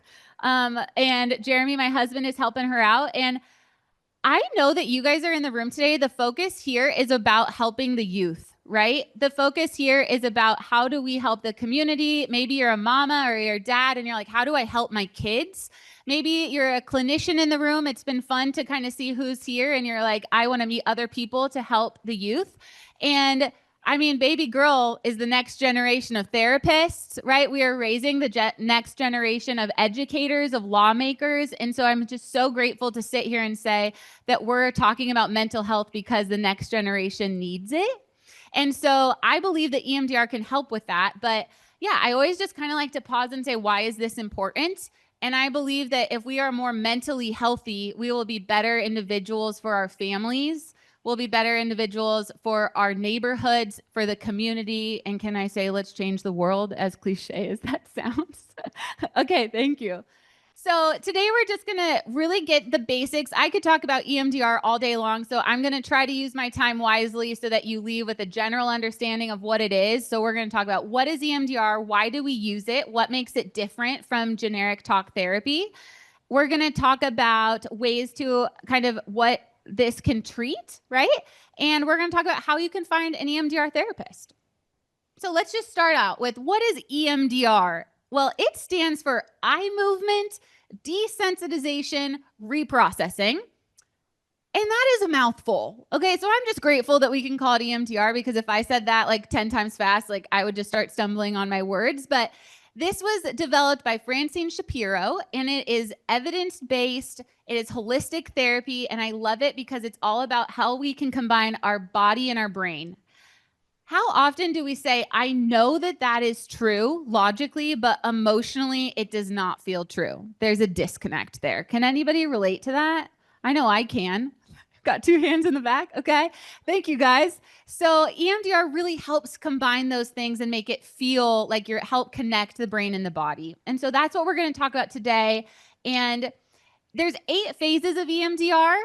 And I think kind of a misunderstanding about EMDR is sometimes people think they sign up, they're like, I want to do EMDR therapy with you. And they show up and they're like, on day 1, are we processing my biggest trauma? No. Okay. Let's just that's not happening. Don't be afraid. The reality is that we work really closely with our clients to help prepare to process hard things in our life. Okay. So there's a history taking phase. We get to know you. You want to feel like you're safe and connected with your therapist before you process these events. And so there's a lot of different phases. I think a lot of people think just when I'm holding the tappers, which I'll talk about in a little bit, you can see here, I'm sitting next to a client. We're holding the tappers, right? This is part of EMDR therapy. This is not what we're doing on day 1. Okay. So EMDR, how does it work? I always like to break down the EM in EMDR stands for eye movement. And a lot of us are familiar with REM sleep, right? The rapid eye movement. So if we were to connect those, that helps me when I think about processing information. So when we go throughout our day, we are taking in so much information. Does anybody feel a little bit brain overload stimulus? Like you've met so many people, there's just energy in the room, there's so many boosts, and you're just like, I'm just feeling a little bit overwhelmed. Well, as we're doing that, our brain is making decisions of, I can crop that out. I don't need to remember that Carly was wearing a green blazer. If I asked you guys next week, what were you guys wearing? You probably wouldn't remember because that's not super important, right? But then the body and the brain also store what is important as we're doing that. This is called neural cropping. We're remembering what we need to remember for our safety. We're cropping out what we don't need to remember for the future, okay? But if we go through something traumatic, or sometimes I like to use the word impactful. Some people have a complicated relationship with the word traumatic. So let's just say impactful. Then sometimes our body kind of goes into freeze mode or we go into survival mode. Okay. So let's use the example of a car accident. So maybe there's a car accident involving a drunk driver, right? The ambulance comes, maybe there's smoke, there's the road sign, etc. There's a lot going on, a lot of energy. And months down the road or even years down the road, for whatever reason, if you see red flashing lights, your body goes feels intense. Like there's a charge, there's an energy, okay? But the truth is that red flashing lights on their own, that's not dangerous, okay? The red flashing lights is just the color red, it's a light flashing. But when you're going into survival mode in the midst of a car accident, your brain isn't cropping out the information that doesn't need to be remembered. The red flashing lights is connected with danger. Okay. The danger was the drunk driver, right? That was the threat. So what EMDR helps us do is now that the time has passed, now that you're safe, we can help target those experiences and sit with the body and the brain and say, hey, red lights are safe. Smoke, when you smell smoke at a barbecue, your body doesn't need to go into fight, flight, or freeze mode. Your smoke is safe. But the threat that we need to be aware of is the drunk driver. And so that's kind of, if I was to really try to break it down, is EMDR helps us separate what is a threat, what isn't, because sometimes our brain puts them all together. Okay, are we tracking just a little bit? Okay, it can be a lot of information. So that's where we're going to start. One of the reasons that I love EMDR therapy is just the core belief that the brain and the body have a natural desire to move toward healing. Okay? So yes, I've been trained in EMDR and I can guide you through it, but you already have within you what you need to heal. And I just think that's so powerful. And I believe that to my bones. Okay? I cut myself the other day. I don't know if it was like a paper cut or something, but it's already almost all the way healed. And I didn't even have to do anything. The body is already, the skin is already growing over it, right? It's healing up. And the brain already does that because sometimes when we're going through information, we're processing events and it's trying to calculate and resolve it. But sometimes a cut gets infected, right? Or sometimes we get hurt and we need some intervention, whether that's medicine or a doctor. And so what I like to think about with EMDR is you already have the tools within you to heal. And I'm just going to step in and give you that ointment of let's go through this protocol together to help this impactful event resolve within your nervous system. Okay? So that really aligns with my value system. I believe that we can heal and I believe that we can experience peace. And so that's what I like about EMDR. When people say, well, what's the difference between talk therapy, is that we are really getting in and finding resolution. Okay. We're trying to not just talk ourselves out of it. Sometimes we can read all the self-help books. We can listen to the podcasts, but EMDR actually targets those memories and goes through an evidence-based protocol to really get in the weeds together. Okay. Another thing I want to share is that I think that EMDR helps us have hold like integrity or kind of honor these memories, because sometimes things that we've experienced, we don't want to say out loud, or maybe they feel too vulnerable and raw. And so what else is pretty cool is that in EMDR, it's not a talk therapy. Yes, we're going through the experience, but you're actually processing that reprocessing word, the R at the end. You're doing that internally, oftentimes with your eyes closed. You're processing that with the prompts of the therapist, but you're actually not verbally saying it out loud, which I feel like a lot of people really appreciate. When you've gone through something really hard, you don't have to say the words out loud to heal. Your mind knows inside the thoughts are going there on their own, and that helps bring the healing. And so I think that's something that's important to know too, that, hey, this can be actually really helpful for maybe those traumatic experiences that you don't want to get into graphic detail talking it out in talk therapy. EMDR can be a really good fit for you. So bilateral stimulation is BLS, and this is the back and forth. We're triggering both sides of the brain, right? So the eye movement in the EM, right, is talking about bilateral stimulation. And so sometimes people will use fingers. Originally, that's what it was. You follow the fingers back and forth, okay? But now a lot of people use tappers. So here's a picture of tappers. And so you hold these in your hand and they vibrate back and forth, almost like your phone is on vibrate. Okay, so they just go back and forth, triggering the two different sides of your brain to activate different parts of the memory experiences. And so again, a lot of people are like, well, what does that mean? What does that look like? This is what you hold, right? It's just a piece of plastic and we monitor how fast it goes. We work on that together. I also want you to know that you're not hypnotized, okay? A lot of people ask that too. At any point in time, when you're processing a memory with your therapist using EMDR, you can stop. If you don't want to do it anymore, you can say, hey, I don't want to do this anymore. Okay.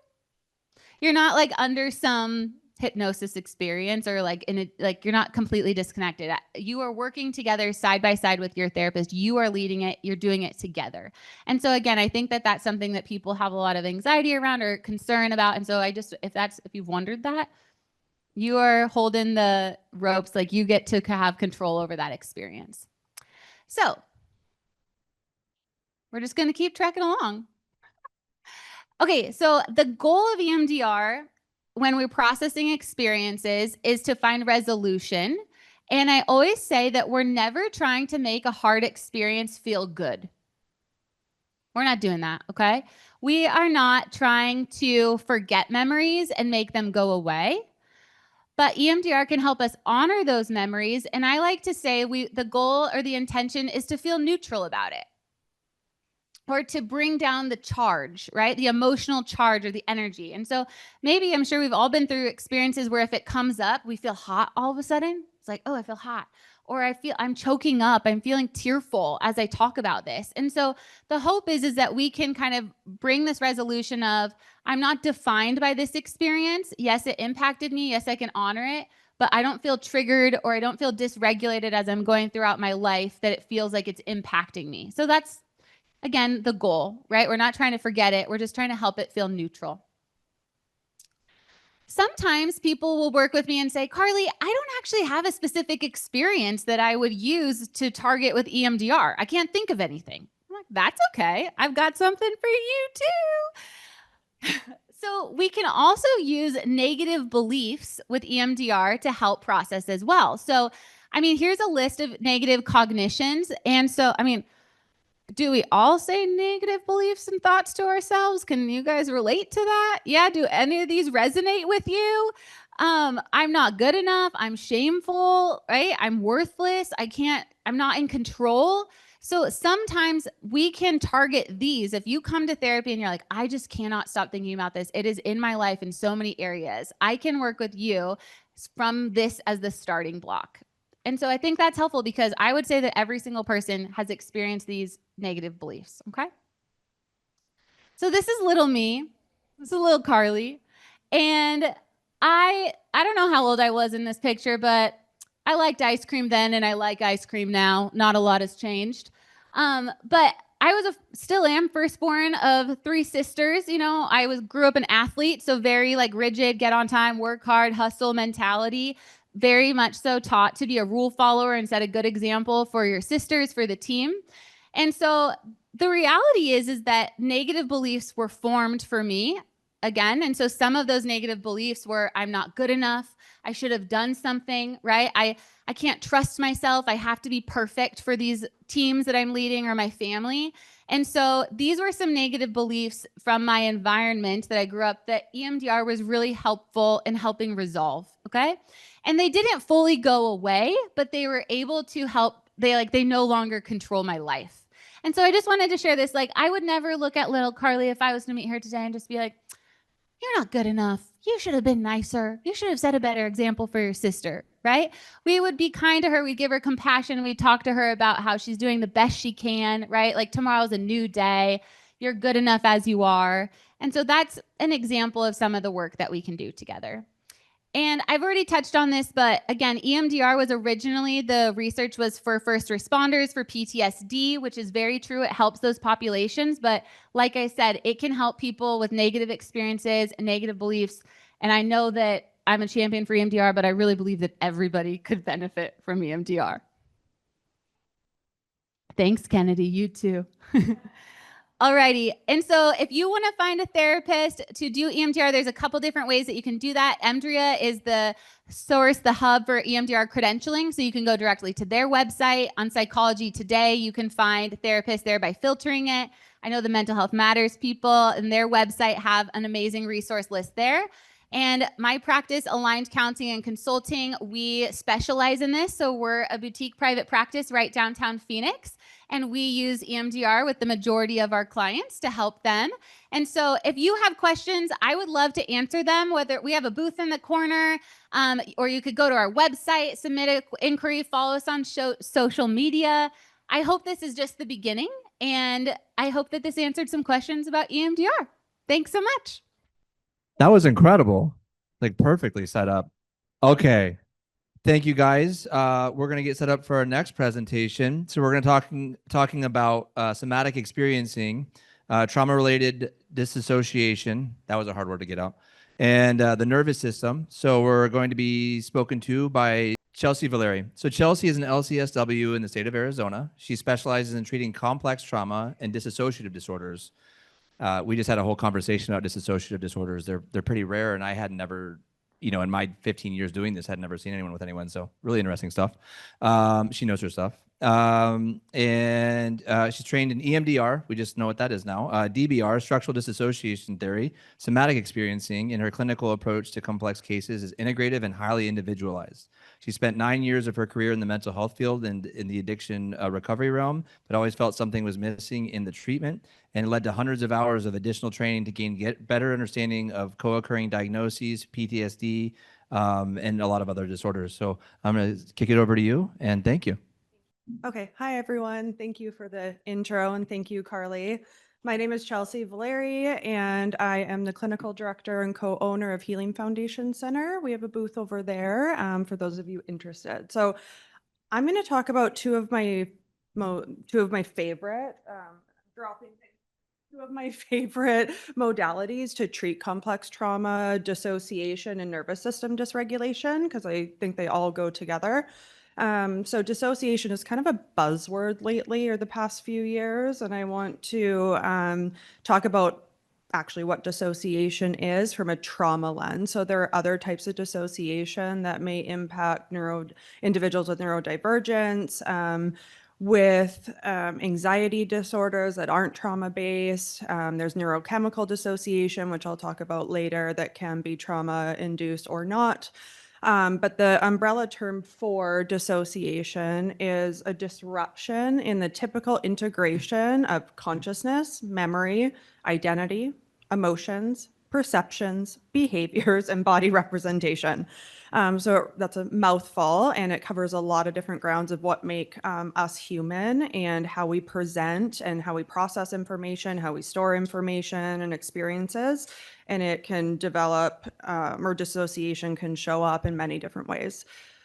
It can start by spacing out. Who in here spaces out, doesn't really recognize the road that they're driving on, maybe kind of goes by some signs, loses their place in their drive. They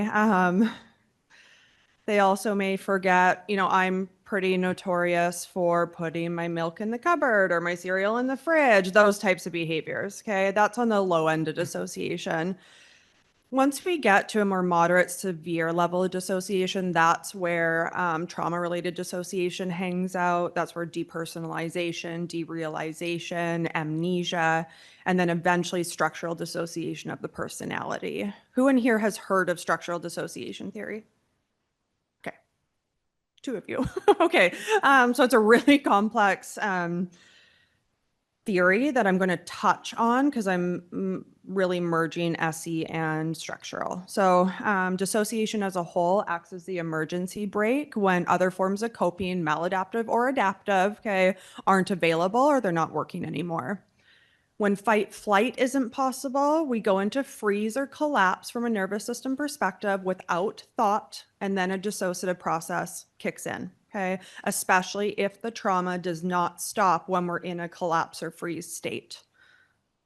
I don't know why I put that twice, but we're going to skip that. So nervous system basics, there's a sympathetic branch of the nervous system, which is fight, flight, mobilization. Think of that branch as the action system within your body. It gets us going, it gets us to do things. Not always adaptive things, right? But it helps us mobilize and it helps us survive. The parasympathetic branch is really for rest and digest. And that sounds so like nice and calming. And it is for people with a typical nervous system, okay? But the clients I work with do not have a typical nervous system. So rest and digest really turns into lethargy, shutdown, depression, right? Pretty severe symptoms and eventually collapse. Freeze and collapse, I think there's some, I don't want to say confusion. I think there is some banter back and forth with different modalities of where freeze hangs out in the nervous system. I think freeze can hang out in sympathetic overdrive and in parasympathetic overdrive. Who has been in functioning freeze before? Okay, that's on the sympathetic branch of the nervous system. Who has been in a freeze state where they're unable to mobilize, they're unable to take care of themselves, right? That's a parasympathetic overdrive. That's when those 2 places can be when survival literally feels impossible. But our body is really brilliant, like Carly was talking about, and it keeps us going, even when we don't want to. So trauma and nervous system overwhelm. When there's a threat, the nervous system charges, right? Who in here is more apt to flee a situation? Raise your hand. Okay. Who in here is more likely to fight? And I don't mean physically fight, okay? It can mean lots of different things. It could mean physically fight, but it could just mean that fight energy that keeps you going. And if escape isn't possible, the energy gets trapped. And this is where somatic experiencing comes in. Okay, so dissociation is the system, brain, body is the way of shutting down to protect. Okay, somatic experiencing wants to move that energy out of the body. So there's neurochemical dissociation, which is really important to touch on because it happens naturally, right? It's protective chemistry in the brain. Who has ever felt during any modality of therapy that they go into an emotionally numb place? Okay, so your natural opioids and cannabinoids are kicking in. Okay, when our GABA increases, that's when we tend to go into shutdown. When our glutamate decreases, we have memory gaps in our personality, which is a part of dissociation. When we have cortisol disruption, there's poor integration of traumatic memories and emotions. So that's where the dissociation, the fragmentation can kick in. So a lot of these things are protective chemistry, but they can become anesthetic chemistry with detrimental effects, meaning unable to get out of bed, right? They leave someone immobilized to be able to take care of themselves.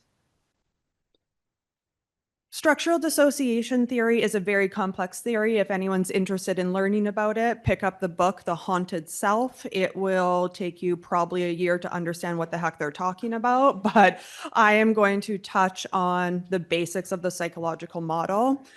It explains how trauma can lead to fragmentation and separation in the personality.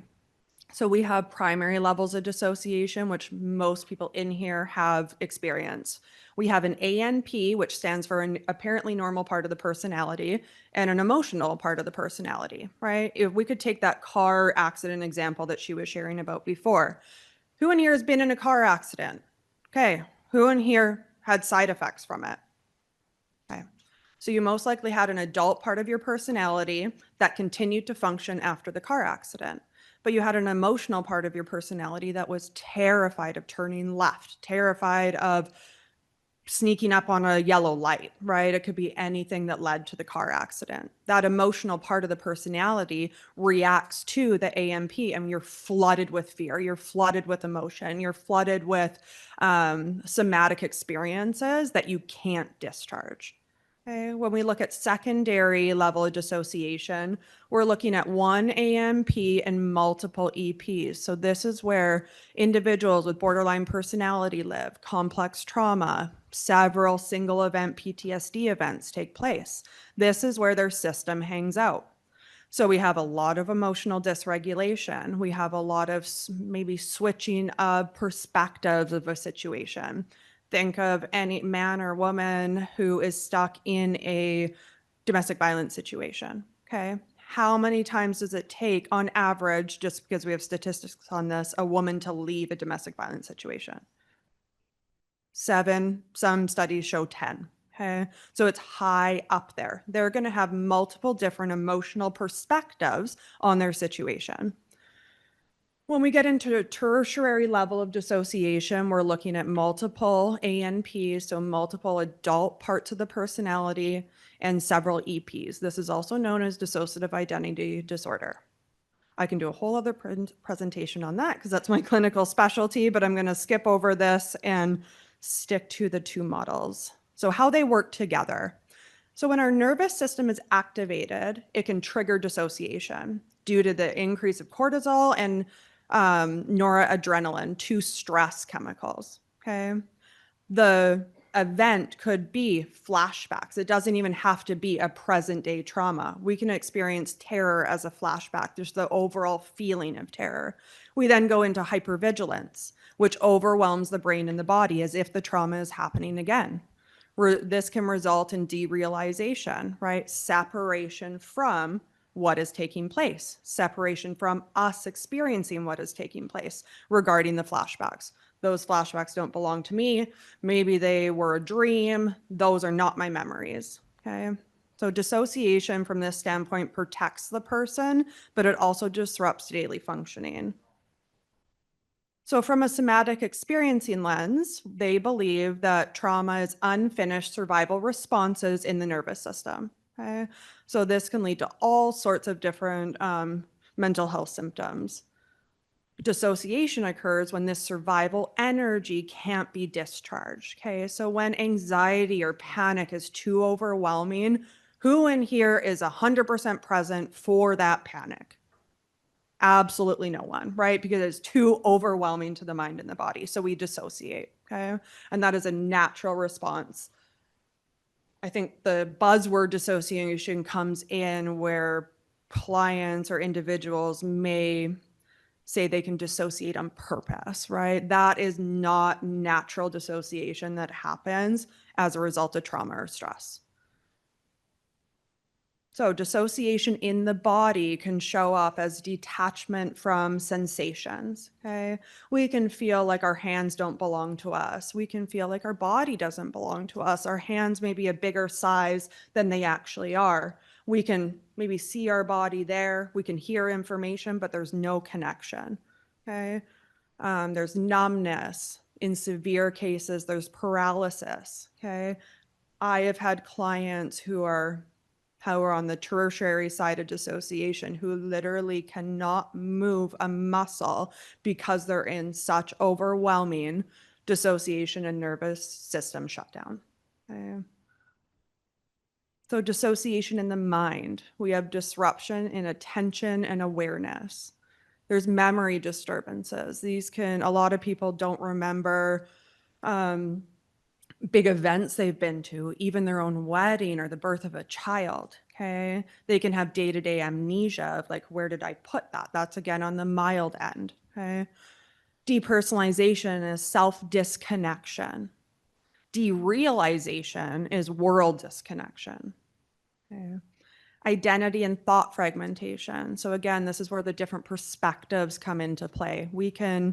Someone can be so severely fragmented that they have two distinct personalities that believe different things, okay? But from a general mid-range dissociation lens, we can have different perspectives. We can feel different things in the same situation that may not make sense to us, right? But when we look at it through a dissociation lens, it does make sense because we were in a different nervous system state then. I really believe trauma gets stuck in nervous system states as well. And parts work can show up in nervous system states that have that stuck energy. There's also emotional disconnect, which I've already covered. So how do we heal through somatic experiencing? How do we begin to work with clients who have such severe or even moderate dissociation that they cannot connect to what they're talking about? They zone out every time you bring up an event in their life, okay? We have to titrate. We use very small doses of sensation to reduce the overwhelm. It feels like we're literally moving an inch at a time, and then we take 4 inches back, okay? And then we go half an inch at a time for maybe 3 months working with really complex cases. So this is how we titrate through a somatic experiencing lens and through a structural lens as well. Pendulation, moving between safety and activation, okay? This slowly starts to restore the flow between the brain and the body, the disconnect and the connected. Then finally, through a somatic lens, we work to discharge that stuck survival energy. This may come out in the body as tremors, heavy breathing, overwhelming emotion, or seemingly odd movements that come from the client or the person.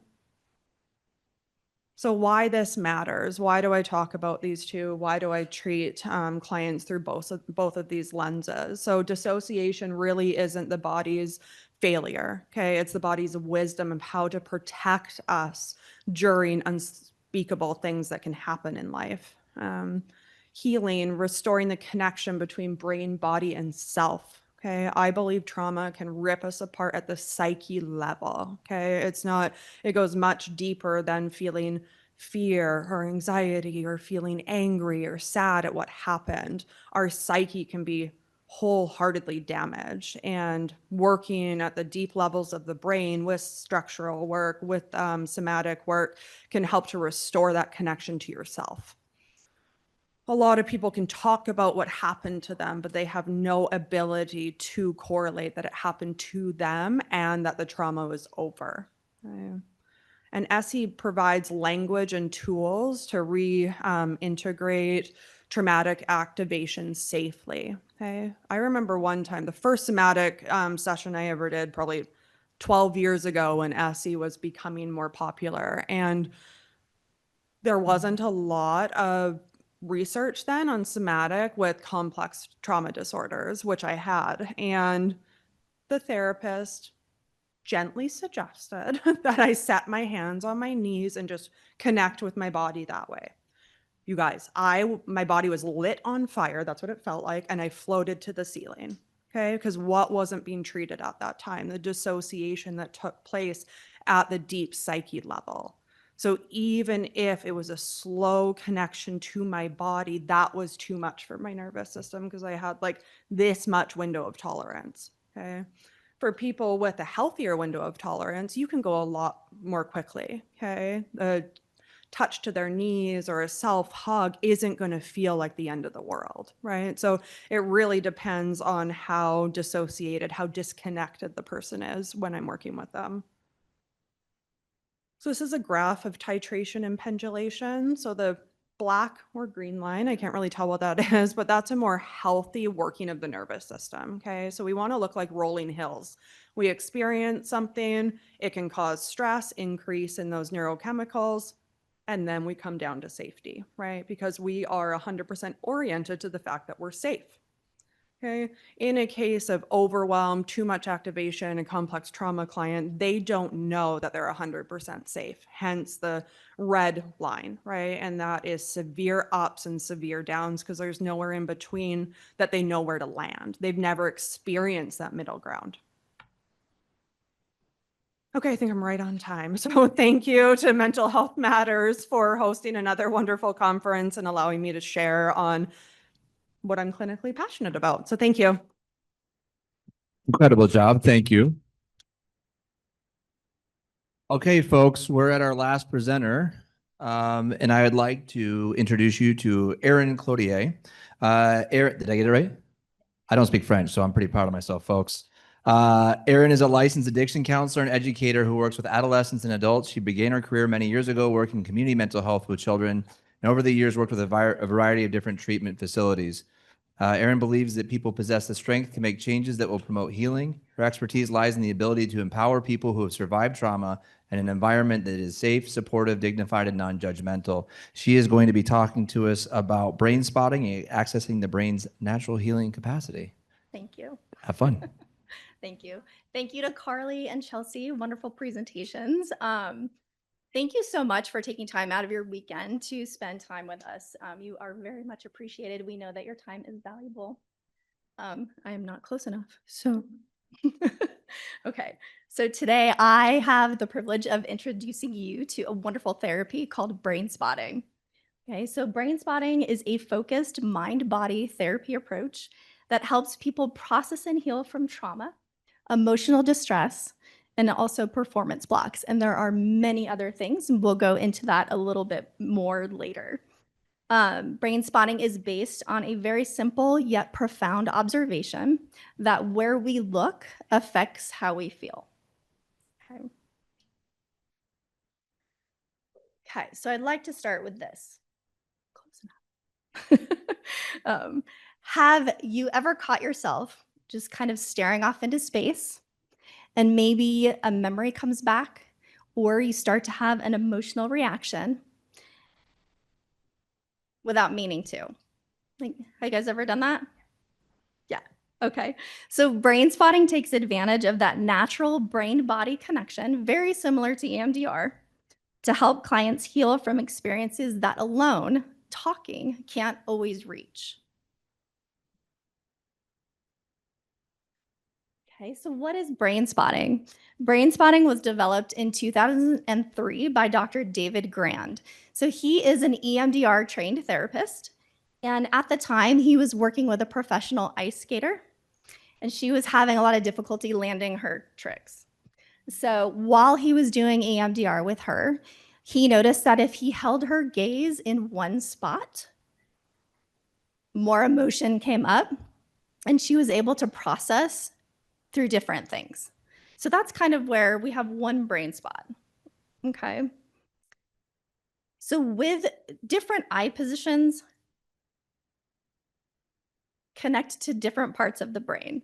So by finding one particular brain spot, we can activate and process stuck memories and sensations.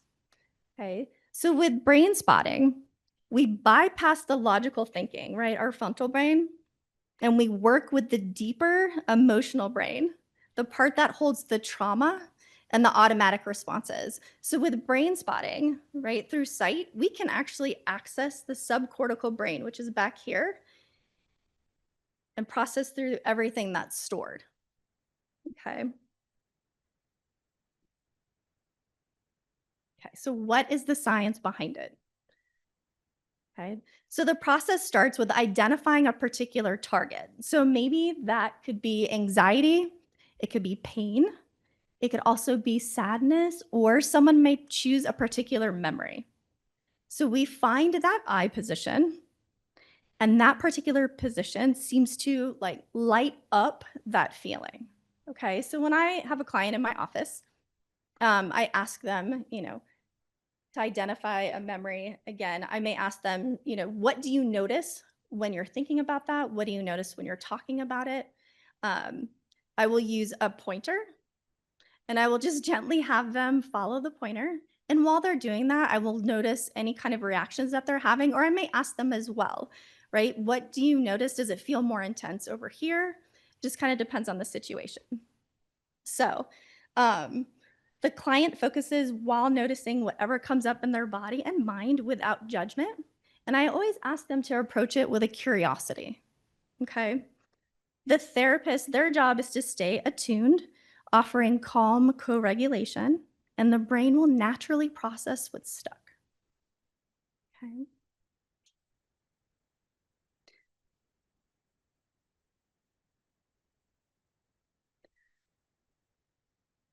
Oh, we went this one. Okay. So why is brain spotting effective? It is a very powerful tool because it works at the root of the central nervous system. So both Carly and Chelsea talked a little bit about that. Brain spotting does the same thing. Okay. So clients will often experience relief from PTSD, anxiety, depression, physical pain, and many other issues. Okay, it can also help with performance blocks. So for example, athletes, musicians, public speakers often use brain spotting to overcome those mental blocks. Okay, so because I'm a licensed addictions counselor, I chose to take an additional training which focuses on addictive issues. So this particular brain spotting technique is called the crocodile technique. Okay, it was developed by Roby Abels.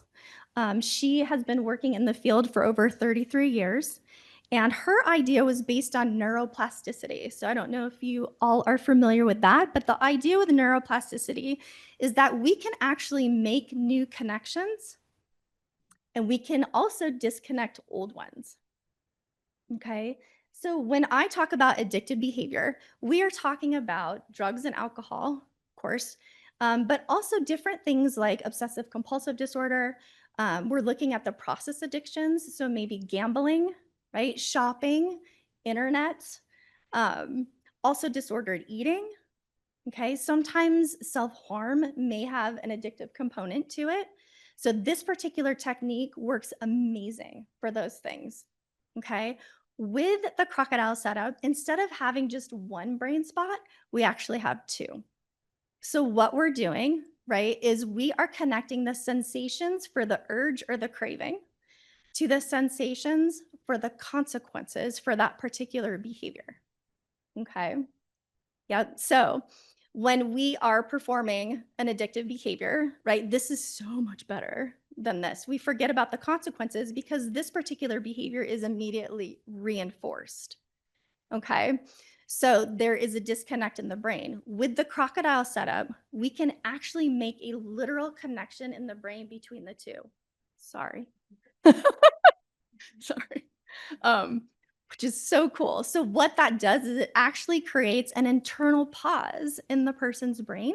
And then that way, right, they can make the choice of whether or not to perform the behavior or to utilize a coping skill, do something different, things like that. So it's almost like it's putting them in a position of being a little bit more proactive, right, instead of reactive.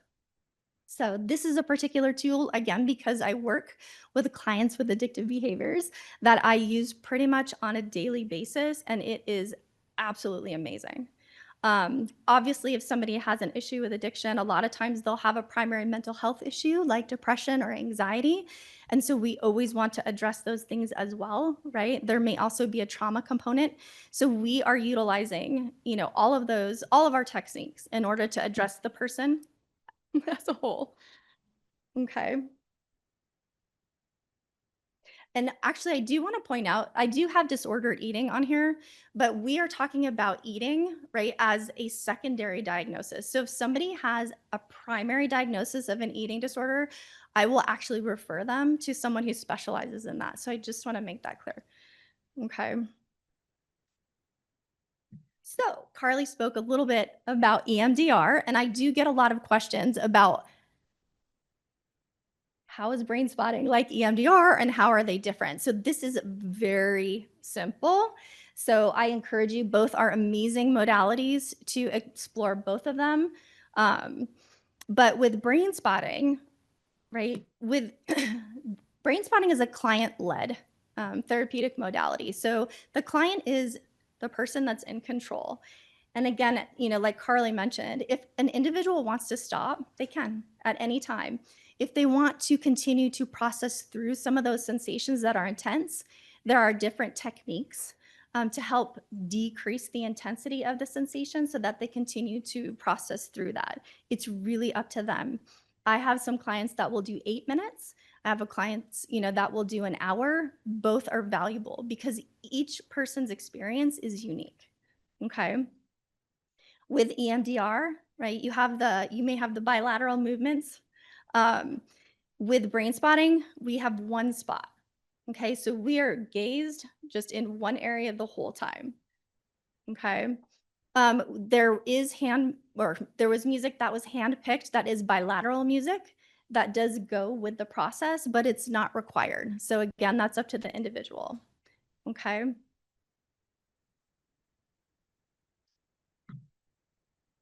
Okay. So some of the applications, what's cool about brain spotting is brain spotting can be done with all ages. So they actually have done it with infants who have been separated from their moms. Yep, it's a fabulous modality. Yeah, really cool. So we're looking at developmental trauma and also shock trauma. Obviously, if we're doing brain spotting with a kiddo, it's going to be a little bit different than what we do with an adult. I use a pointer, which is just a guide to help find the spot. So with kiddos, sometimes I'll put a puppet on the pointer. I just may watch, where they're gazing, since it's based on where you look, and maybe throw a coaster down, right? Different things like that. I may utilize, stuffed animals, whatever's in the office, to kind of help the clients process through that. It is amazing for clients who need to remain grounded. Okay. It's also great for clients who are detached from their own experience, right? As Chelsea talked about. So those clients that are highly dissociated, our brains have a safety mechanism. If it is too much for them, we'll shut it down. And even those seconds that they do are valuable, and that will stay with them. Once you start brain spotting, a neural pathway will remain open. So if someone started it and maybe they just didn't feel ready, they decided to come back a couple years later, that pathway is still open and it will go right there. So you never lose what you do, which is so cool. That's another thing about brain spotting is there's no homework. So you're doing it in session, okay? And then there's kind of like a muscle memory. So when you're out of session, it's still processing in the background, okay? So again, brain spotting is very versatile. These are not all inclusive, and I know I mentioned some, but you can focus on processing through grief, psychological trauma, PTSD, addiction and recovery, anxiety and panic, chronic pain, physiological and physical pain, performance enhancement, and stress reduction. So in regard to pain, okay, obviously we cannot get rid of something that is a medical diagnosis, but we can significantly decrease the intensity of the pain. Okay. So I wanted to give you a few examples. So a particular client comes in, right? He's having an issue with public speaking. So we have him sit down. We find his brain spot. just ask a couple questions, okay? So what we're doing is we're having him notice what comes up in his body. So for example, if he's talking about, right, the panic, anxiety, where do you feel that? Well, pressure in my chest, right? Or I have issues in my stomach. There's tension in my jaw. So I have them focus on one particular spot. Okay. Then we find that spot and they start to process through that sensation. Okay. So after 3 sessions, the individual becomes much more calm, right? More confident. They didn't have any more panic attacks. Okay. Another example for someone with pain.